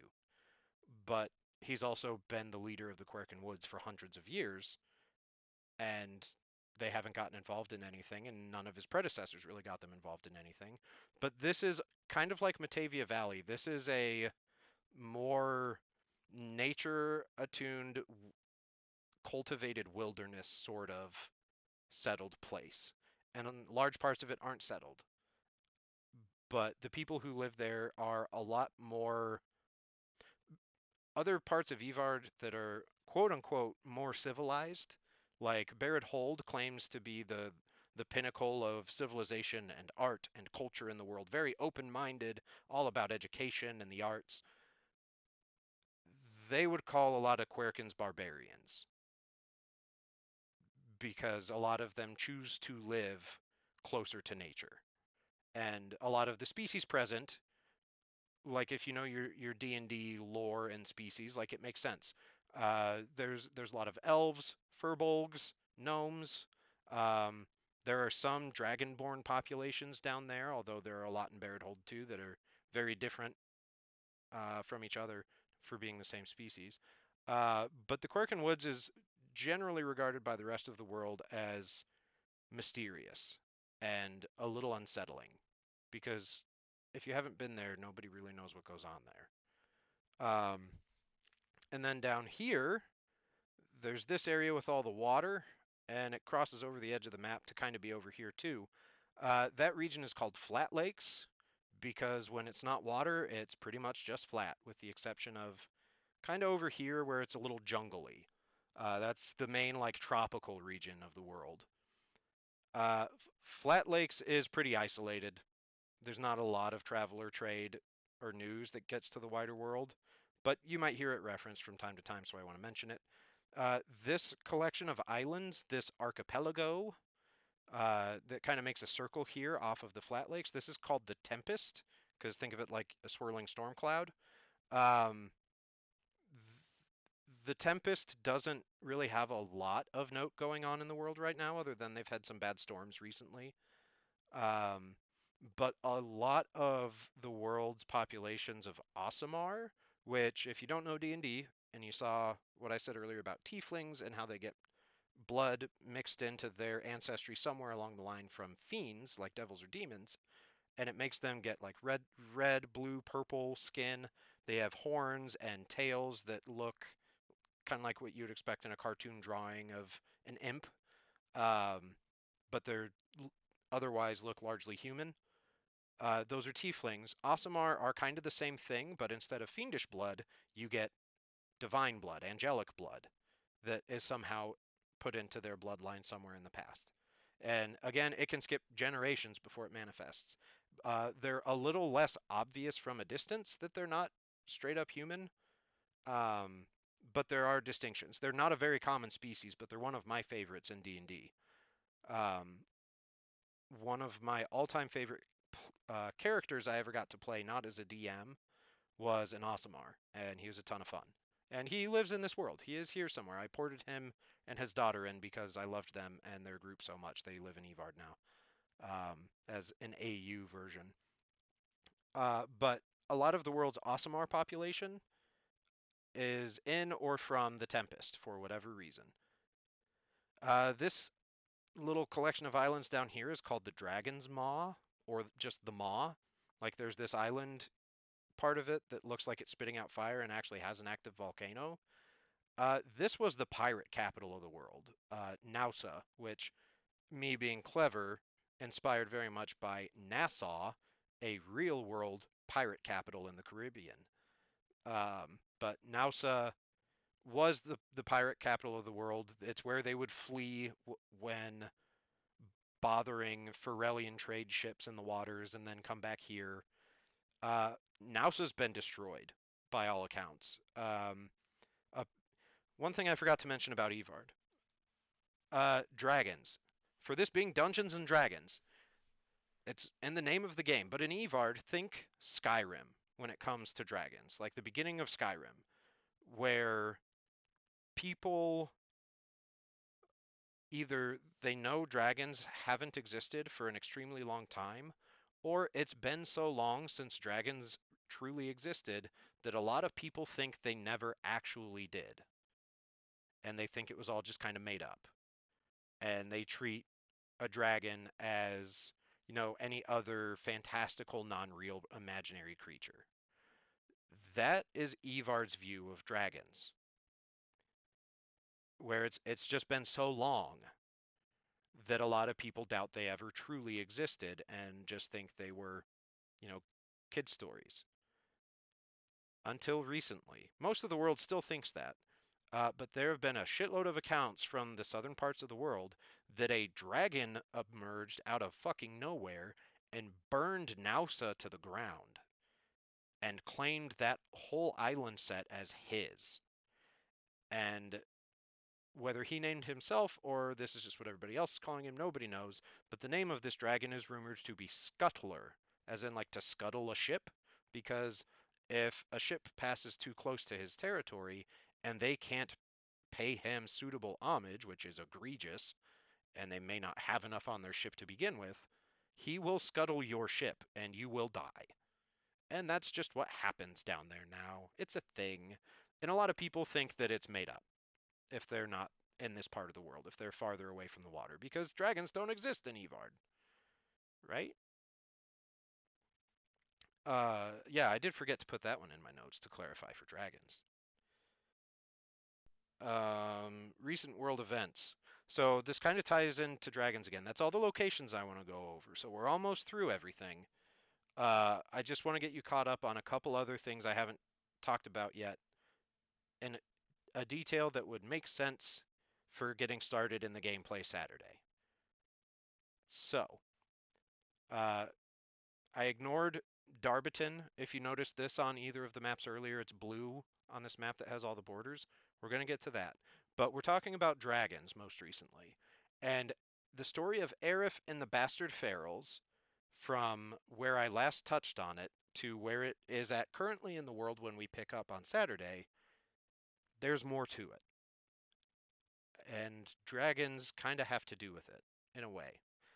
So Aerith got retaken from the Bastard Pharaohs. They retreated up. I guess I didn't talk about the crown. Uh, the crown, you see how this whole world is just ringed around the top by mountains? This is inhospitable. If you are not indigenous, you will not survive up their extreme wilderness. This is the crown because it encircles the top of the world. This valley in the middle that is surprisingly temperate and, if you can ever get there, pleasant and not horrible to experience. This is called the headstone because, hey, look, it's in the front and center of the crown. Who'd have thunk it? Um, but so the crown is important because nobody goes there. Nobody goes there willingly. Gerland tried to go through the crown at the end of the Old War. That's how Aenir Longrider made her fame. And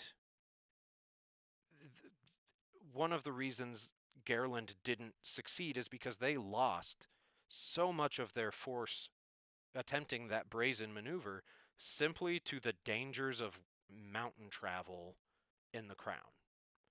It is absolutely unforgiving. My Imperial campaign did spend some time going up there and exploring, and it was rough. It was rough. The captain of the city guard in Aerith, who survived its taking and led the efforts to coordinate armies to take Aerith back. If you hadn't picked up on it, he is a player character. That wasn't me. That was one of my players playing the game. He went up into the crown once and he lost 2 toes, and that was getting off pretty easy. Just a frostbite. He just happened to be with a Goliath who's from up there, so he's immune to cold. So he doesn't know what frostbite is or how to look out for it. His language literally has no word for cold. They just describe something cold as being absent of heat. That's a whole other thing. Don't get me started on language. Don't do it. I'm really tempted, but I'm not gonna. I want to start on it though. Okay. Anyways, Aerith, the Bastard Pharaohs, and the Crown. So they figured out that the Bastard Pharaohs have been hiding and building their forces of radical half-blood extremists in the Crown. That's where they went to assemble from raiders and ex-slaves into an army because nobody would go there to look for them. And so they became very rugged and extreme and tolerant of harsh conditions, which many of them were ex slaves. And they already kind of were used to harsh conditions. And so they went into the crown, amassed, mobilized, mustered as an army, and marched down to take Aerith very quickly. Like I said, there wasn't a siege. They just attacked, and they took it in a day, which, for how fortified Aerith is, should not have happened by any rights. But they figured out that, yes, the Bastard Pharaohs had been staying in the crown before they attacked. And when they kicked the Bastard Pharaohs out, they assumed they're probably going back to the crown because that's where they were before. We should try and figure out what their next move is going to be, so they go to the some of them go to the crown. And while they're up there, they find signs that really kind of line up with maybe there being evidence of dragons at some point in the world. Like they essentially find what they're pretty sure was a dragon's hoard, just of wealth and magic items. Among other things, other stuff happens on that adventure that was wild. Feral children be feral children with a vow for vengeance. Absolutely, yes. Um, but ultimately they get back from the crown. They don't know what the pharaoh's next move is going to be, but they're building, preparing for continued war. They expect that there's going to be conflict. They're already going to be probably extremely disadvantaged, even though they took their city back. It's going to be hard. Start building an kind of an army-ish. The politics of having to deal with Garland and Barrett Hold having gotten involved in that conflict was a big distraction. But ultimately, what ended up happening was the leader of the Bastard Pharaohs came down after months of waiting with no sign of activity from him, and he said, and I'm going into detail because this is in Evard's world history books. Already, it's not even a year old, and historians are talking about this event. It's very important to the world. Um, he came down and surrendered. Well, not even surrendered necessarily. He requested a ceasefire with terms for his people.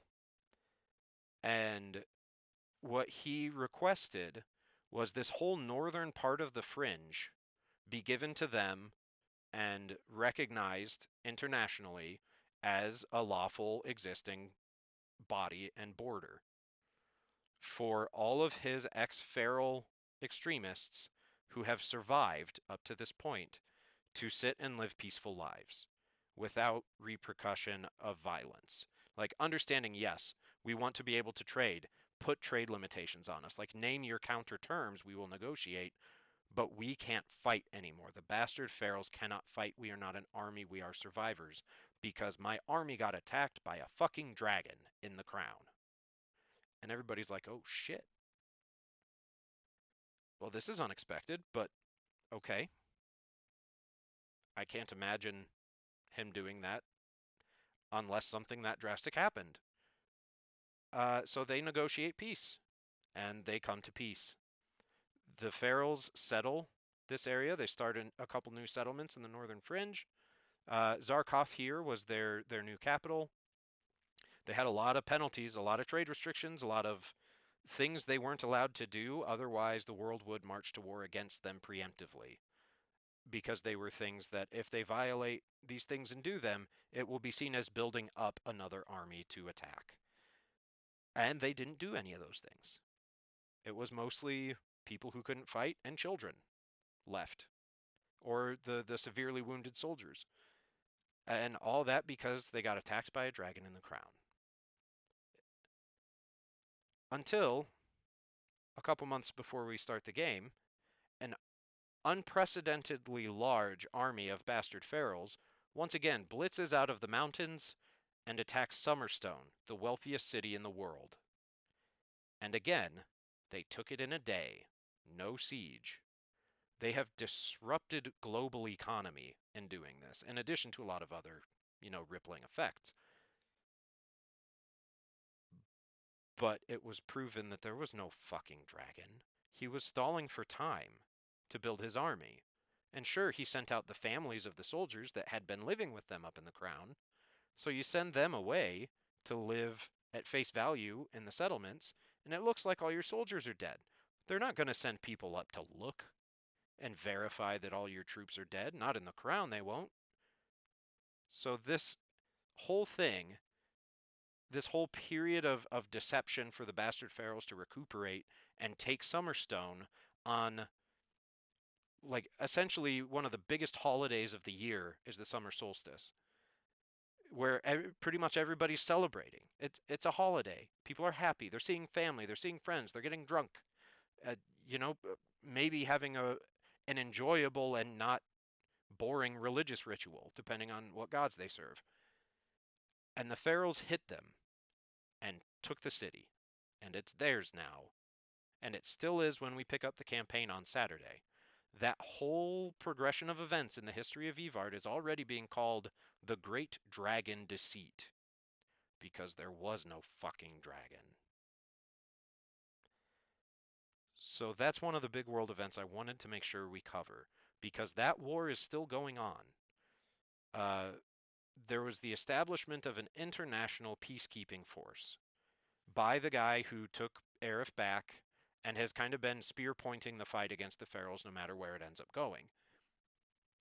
And he has created this entity and called it the Grand Army of Evard.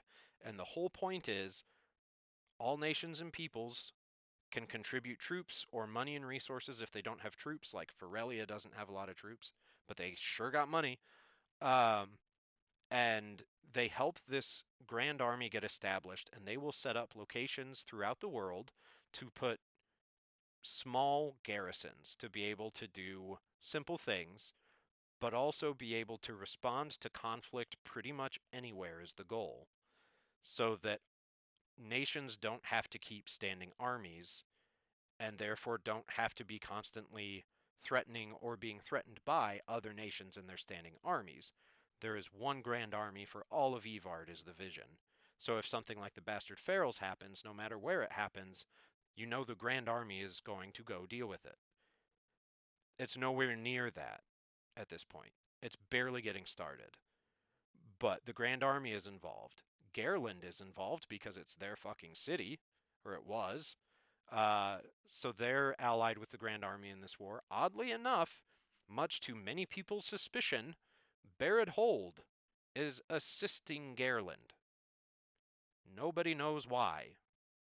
And even the people who are involved are extremely distrustful, but Garland can't really afford to turn away the help.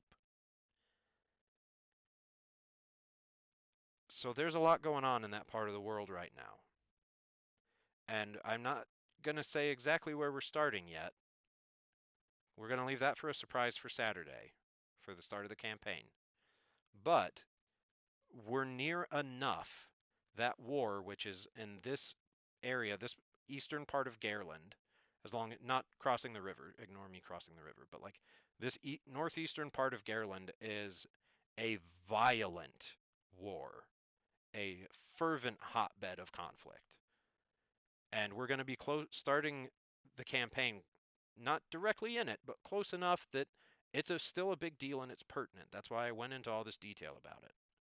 Now, for some of my last bits, we're almost there, I promise. One of the other big events I mentioned earlier, we'll do a little more detail on, was Delorn, the raising of Delorn, the long-standing slave trading capital of the world, was destroyed. The indigenous Sand Sage peoples got involved.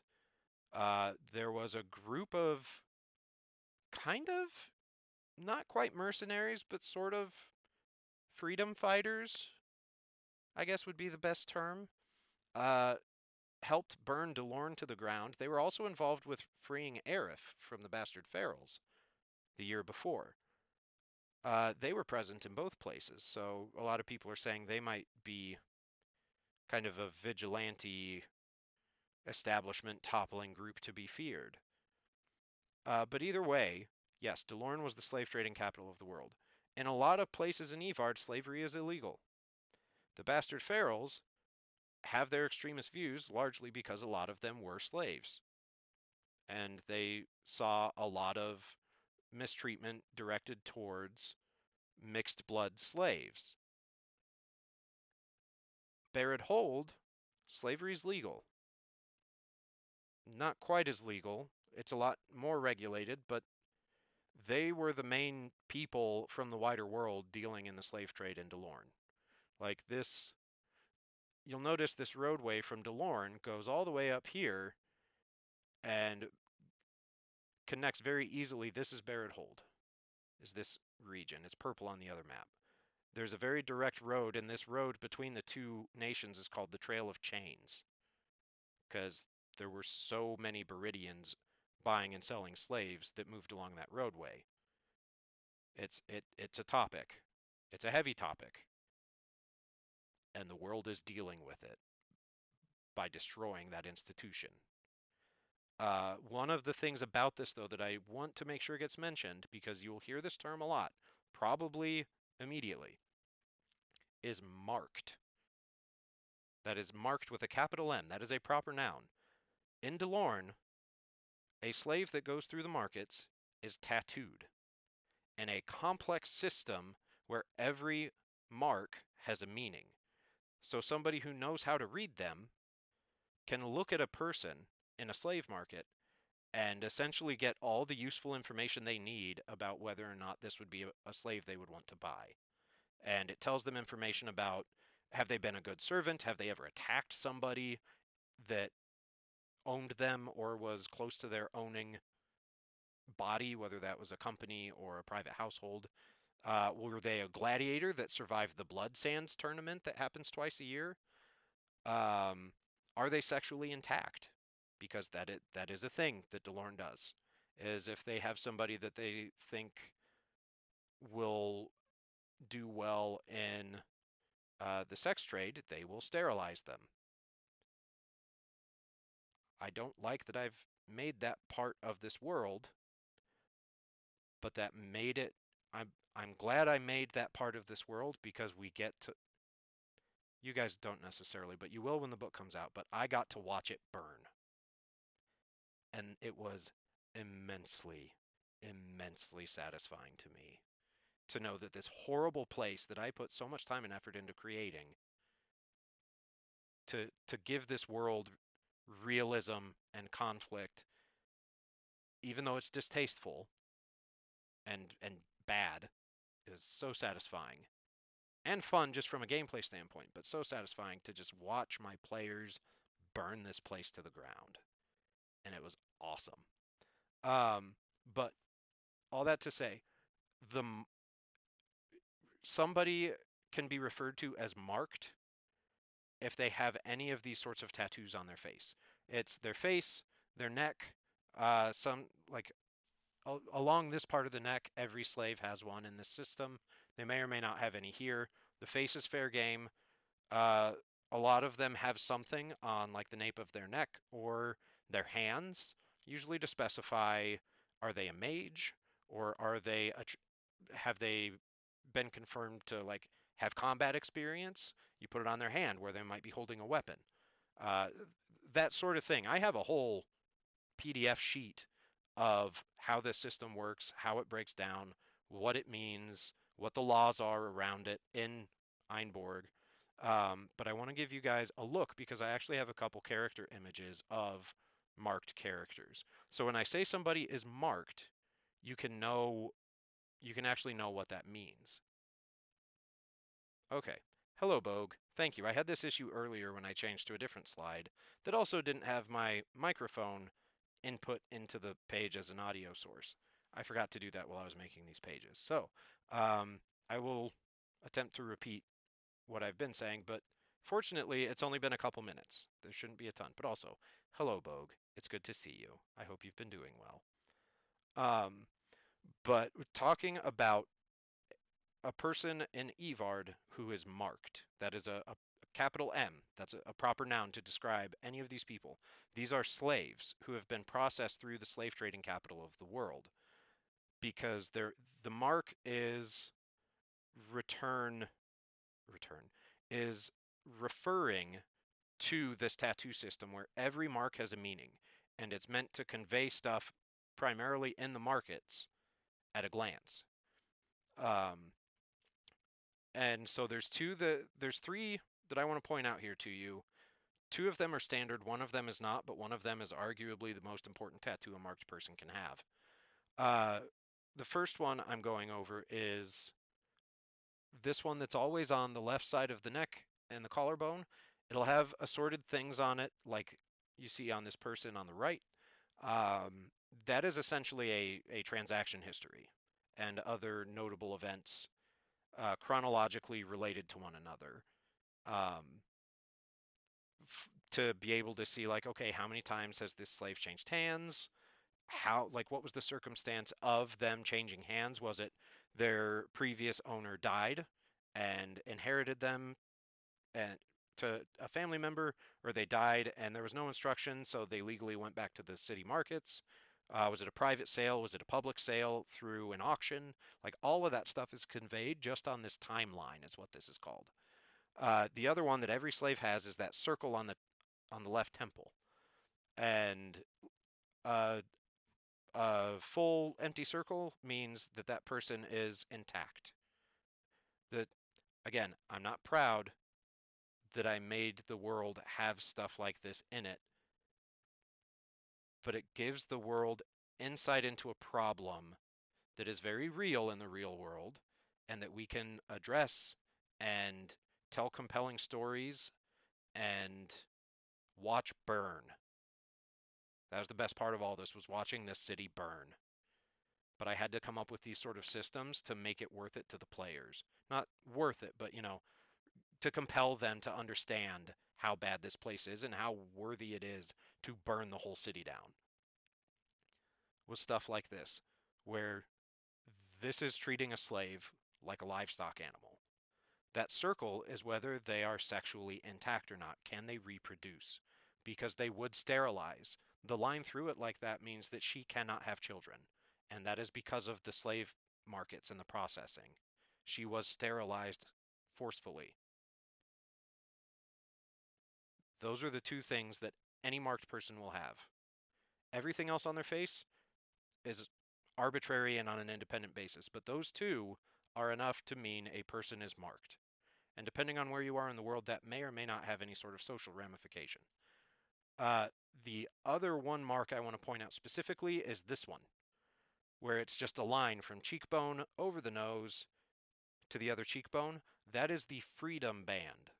That is a tattoo that says all the legal processes have been observed.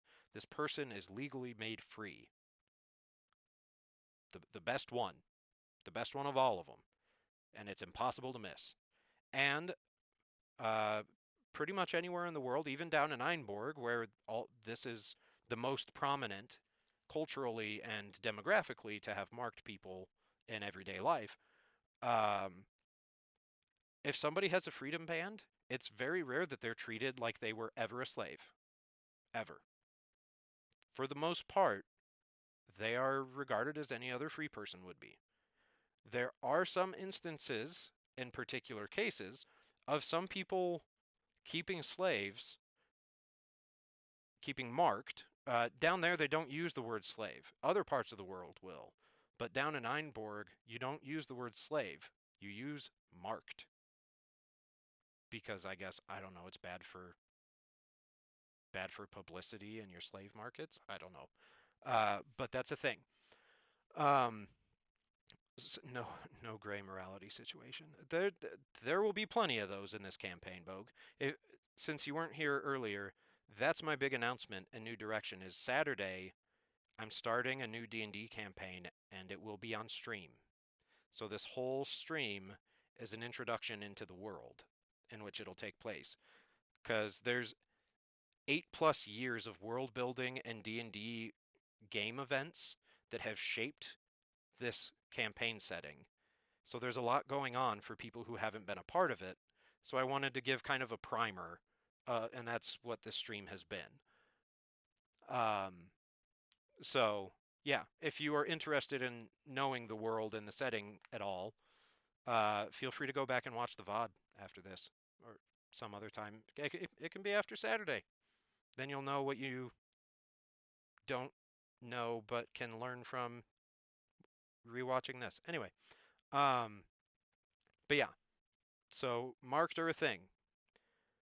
During the raising of DeLorne, when when the slave trading capital of the world was destroyed, whether marked or free person or their kind of version of nobility, didn't really matter. Refugees fled in all directions. So there are a shitload of Einborn refugees in different parts of the world. And in some places they're welcome, in some places they're not. In some places they are, but they're still causing a lot of problems logistically. It's been a big thing recently, and especially where we're going to be starting the campaign Saturday, they're near one of the places that's had a large influx of Delornan refugees, even though it's far away. So I wanted to make sure we covered all this because this is a prominent thing in the world too. In my long-standing campaign, the first one that I created the world for, ran for 6 years.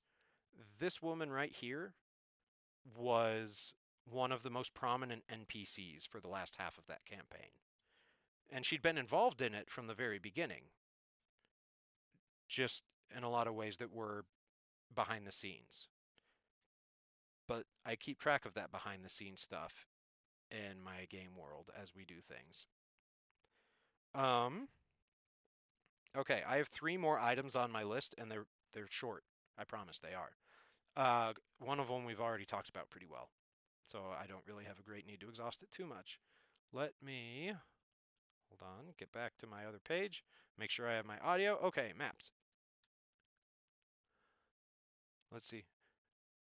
Legasp, you can't call people slaves anymore. We call them marked now. I'm a burn for that, I know. Well, Rad, pretty much, yeah, that's what happened. That's what happened down there. They're like, no, we can't. People might not, spend as much money because they'll be emotionally conflicted. So we'll come up with a new name. Um, one of the reasons this is going to be a world history nugget before I move on, but one of the reasons the Sand Sage nomads have such bad blood with the people of Einborg, Bogue, since you missed it, they are the indigenous people of the nation of Einborg. They were kicked out by the settlers, and they came back violently, and now they're trying to kind of coexist. Um, but the Sand Sage nomads, one of them is a tribe with a strong tattoo tradition.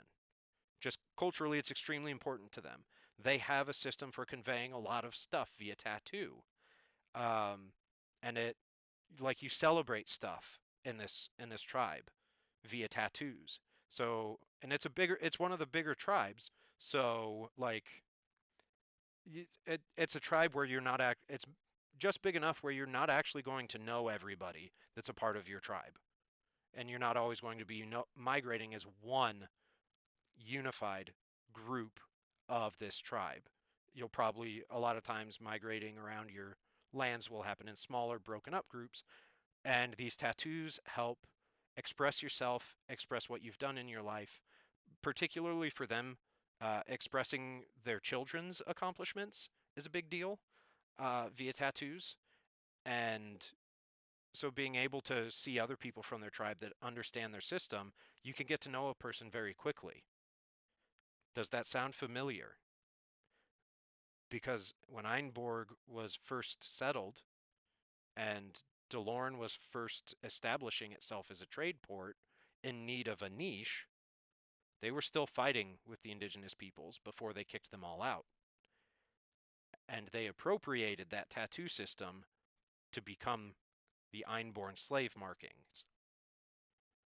And that's one of the reasons they have such bad blood. That tribe takes it very, very personally. Also, they largely co opted that system because they also enslaved a lot of people from that tribe. And all of them, but that one in particular. So, yeah, there's a history there. Let's see. But that's what comes to mind now. I think it was a movie. Wait, what was a movie?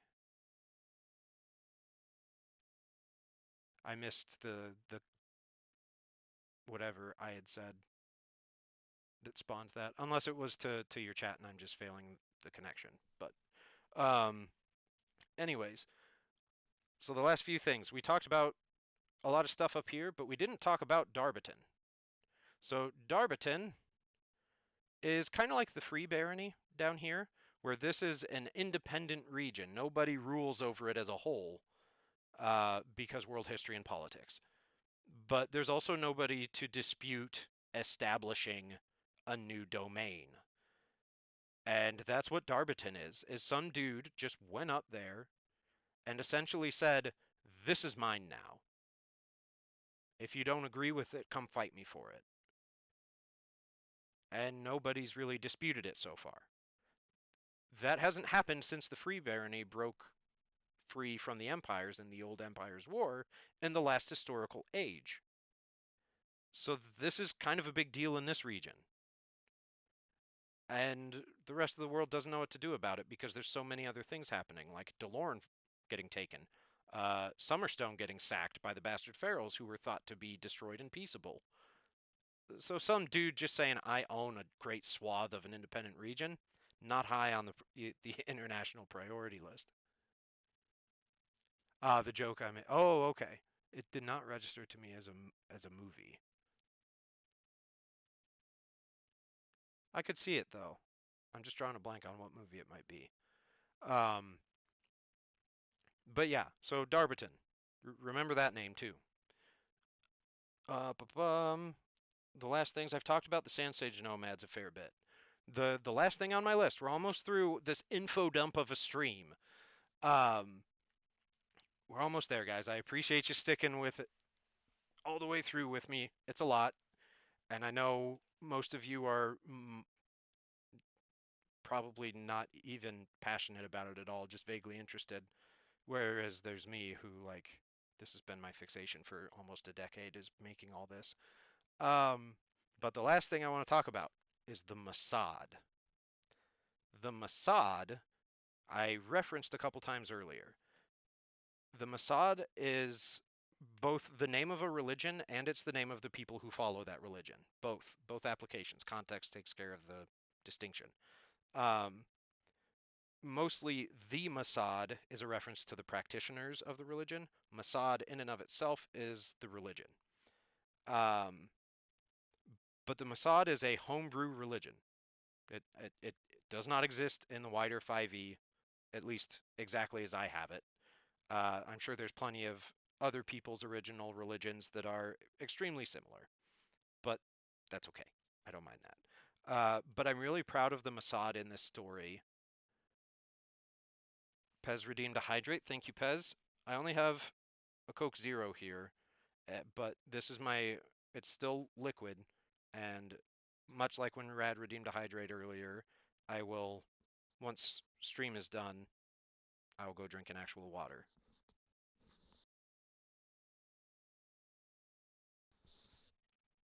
World building is the greatest thing ever. Thank you, Bogue. I'm inclined to agree. I'm glad you think so.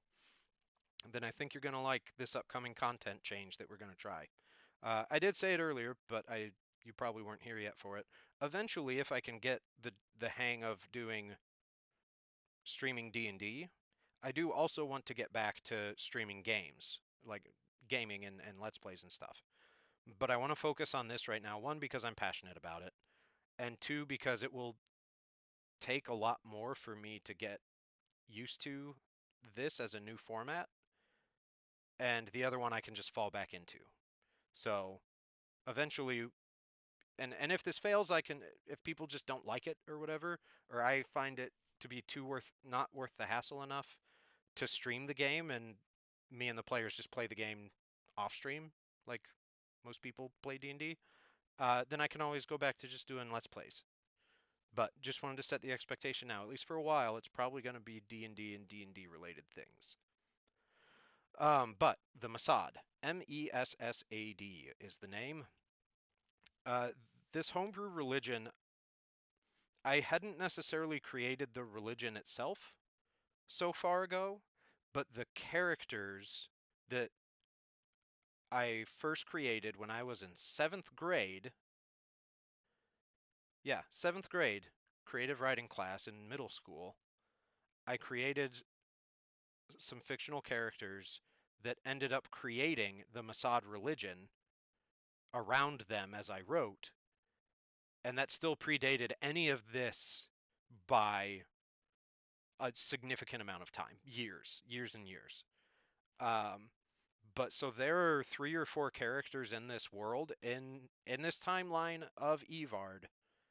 There are several NPC characters who IRL have been existing people in my head, in my imagination, since I was like what would that have been? 13, 14? So like 20 years old. They're old enough to vote. Um, so they're exciting to me. I really like the Mossad for a lot of reasons, and that's a big one of them. But the Mossad, to wrap things up, the Mossad people follow a religion that is almost extinct. When the campaign first came across these people, there were less than 300 practitioners of this faith left. They inhabit a vast citadel city that is a ghost town. The party almost didn't get to meet them because they were told they could find them in this place, and as they went through, everything was so dead, the party almost left before they went deep enough in to actually find the Mossad people that were still there.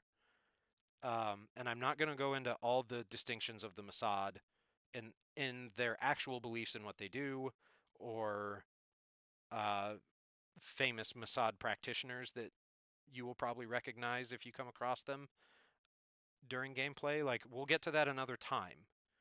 But the main thing about the Mossad to know, or I guess two things, are fire. Fire is a thing. Because of their story of how their god Messina, this is the citadel on the map down here. You can't see it there, but it's called Messina's Gate, and it's only on the map so that you guys and players can reference it. Pretty much no map in Evard has this place noticed because they were forgotten and they didn't want to be noticed. You probably have said this: is the world high or low fantasy, and is it light or dark fantasy? It is. Um, I'd say it's probably medium fantasy, but in most parts of the world, it's low magic, low to moderate magic. Um, and I doubt a lot of people would categorize it as dark fantasy, but it does get dark and can get dark. Um,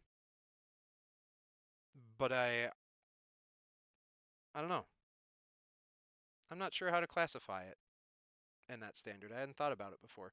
Mostly, I just think of it as it's a low to moderate magic world. Um, but yeah, so fire is important to the Masad faith. They, in their holy buildings, which are for the most part like your local worship space of the Masad faith, is called a fane, Fane. Um, and every fane has a large sacred brazier or fire pit where there is constantly a flame lit. Because, again, believe it or not, this is me sparing you the details. But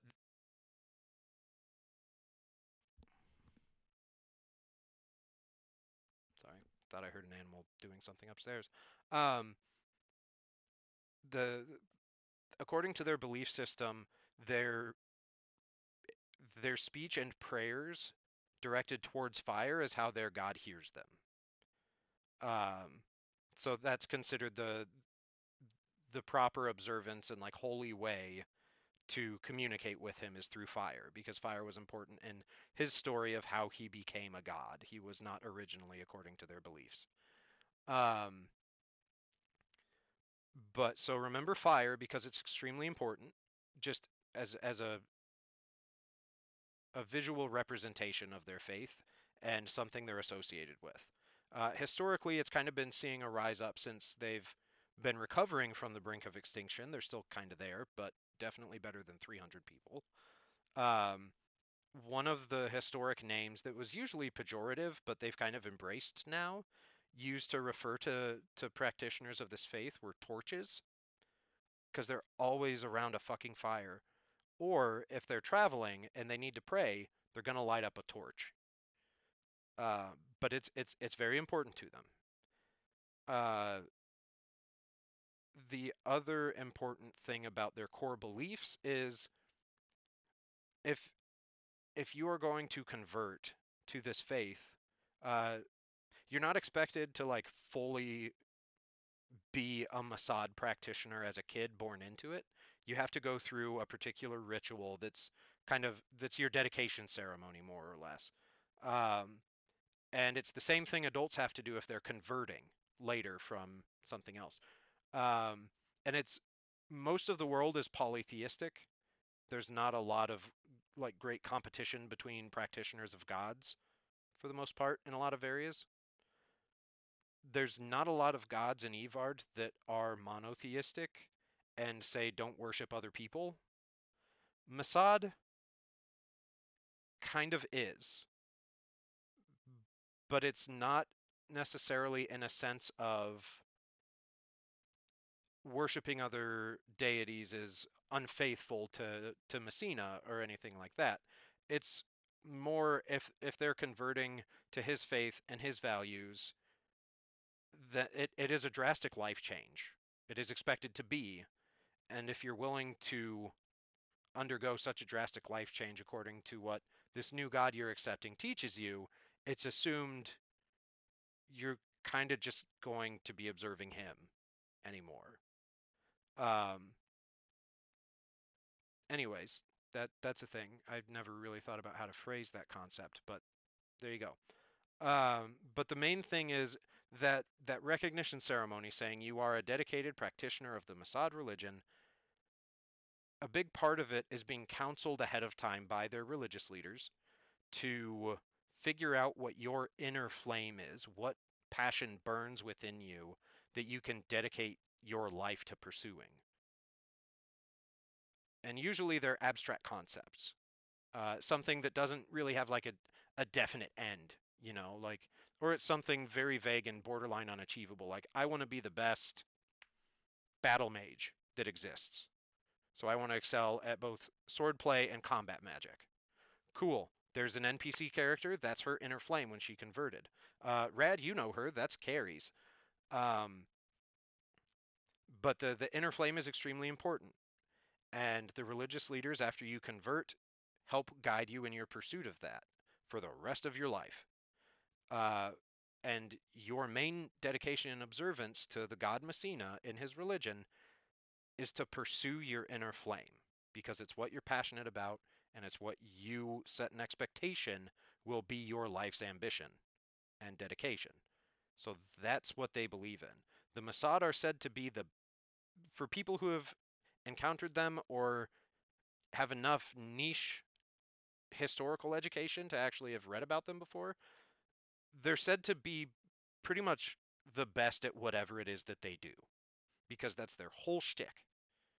Like, not to the detriment of other people. They're not going to go, sabotage the other blacksmith in town so that by default they're the only blacksmith in town if they want to be the best blacksmith that ever was.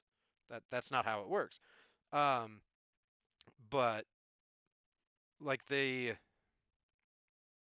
was going to tie this back to something, but that blacksmith analogy threw me off. Um, but traditionally, the Mossad people are a fairly martial religion. A lot of people who dedicate to the Mossad faith want to be pursuing some sort of combat art, whether that's swordplay, military leadership and strategy, archery, anything like that. That's not entirely necessary. Tons of people don't do anything like that and will focus on like just leadership in whatever form that takes, or uh, being the most patient person that ever lived. It's hard to quantify or express how that might work, but that's what their religious leaders are for, is help you figure that out. But the Mossad grand history of Yvard, beyond just the context of the modern age that we're playing the game in now, all opinions ever really known of the Mossad were that they were some of the most terrifying warriors to ever face on a battlefield. It was said that a single Mossad could be worth anywhere from 3 to 10 regular, regular, 3 to 10 well-trained elite warriors from any other country. Like, because all they do, if they are a Mossad warrior, is glorify their god with passionate training and experience. Meaning, if it's not training, war. So the Mossad, if if we're in the course of a game and there's ever a fight that involves a Mossad person, get get hyped or get scared, depending on what side of the fight we're on and they're on, because that's going to be a big deal. There's not a lot of them, but when Aerith was liberated from the bad guys, from the Bastard Pharaohs, there were Mossad warriors that they convinced to join the effort, and almost all of them died. There were there were a handful, like maybe 2 dozen Mossad warriors who survived, and they took on their responsibilities knowing that, yeah, it'd probably die. They accepted and chose to be one of the most uh, heavy casualty functions on the battlefield when assaulting a walled city. They carried the ladders to the walls and were the first people up the walls to start swinging. They knew it, and they did it anyway. And they lost almost everybody. And they lost the second most important religious leader of the surviving faith when there was like nobody left. because they only have two forms of religious leader.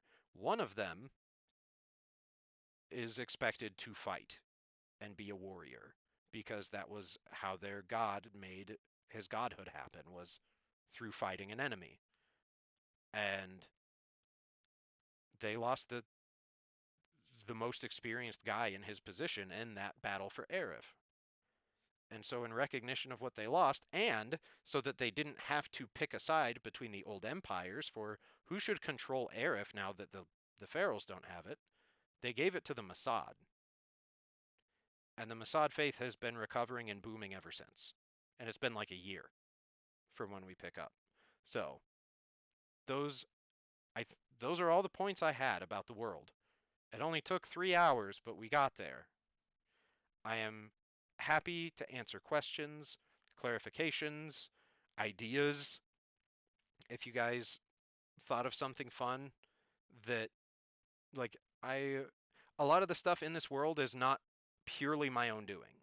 Like, a lot of it is stuff players came up with, or some of my people I run ideas by, my sounding boards, some of it's their ideas. Because unfortunately, I can't talk about all of this stuff with Pez, my wife, because she's a player in the world. So if I'm up to something that might be like a plot secret, I have to talk to somebody else.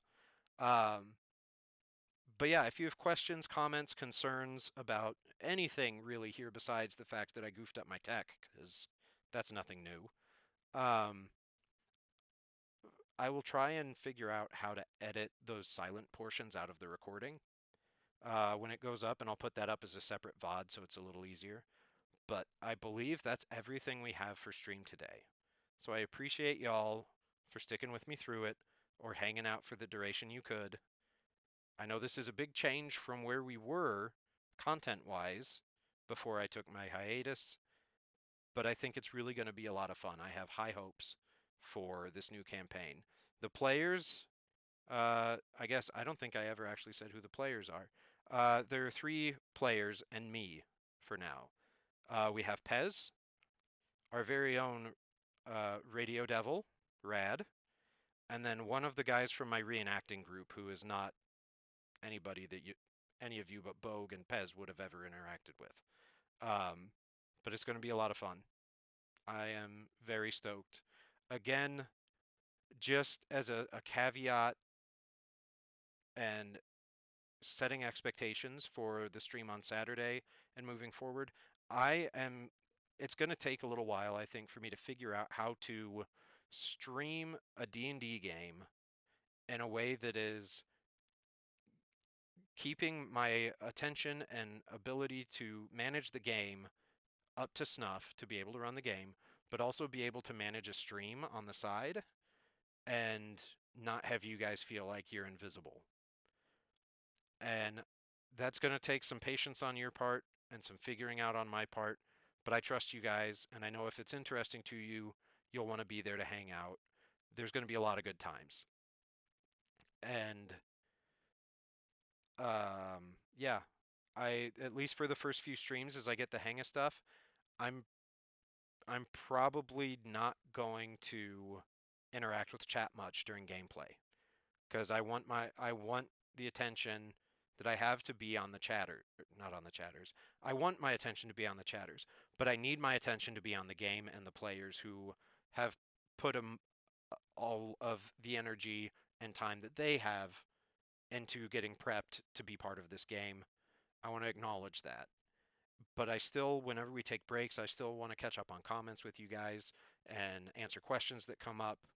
Um, it'll be hard to find that balance, and I want to set the expectation now that I probably won't be able to respond to chat while we're in the middle of the game. And I'm sorry, I would like to, but it'll take getting used to. So I appreciate your patience and understanding. Is it Joe? Because that'd be lit. No, Bogue. It is Jarl Moneybags. Jarl Moneybags will be joining us. Although I suppose that could also be Joe anymore by the sound of it. um, I don't even know if I could ever convince Joe to play D&D, but that's a different discussion. Thank you everybody for coming to hang out today and for getting this far, even if you had to skip through some of it. I am excited to see y'all again Saturday at 1 o'clock for when we go live playing my first attempt at streaming Dungeons and Dragons. Y'all take care, or don't. I'm not your guardian. But you do you. Be well. Millie will know if you're not. And I'll see y'all Saturday. Take care.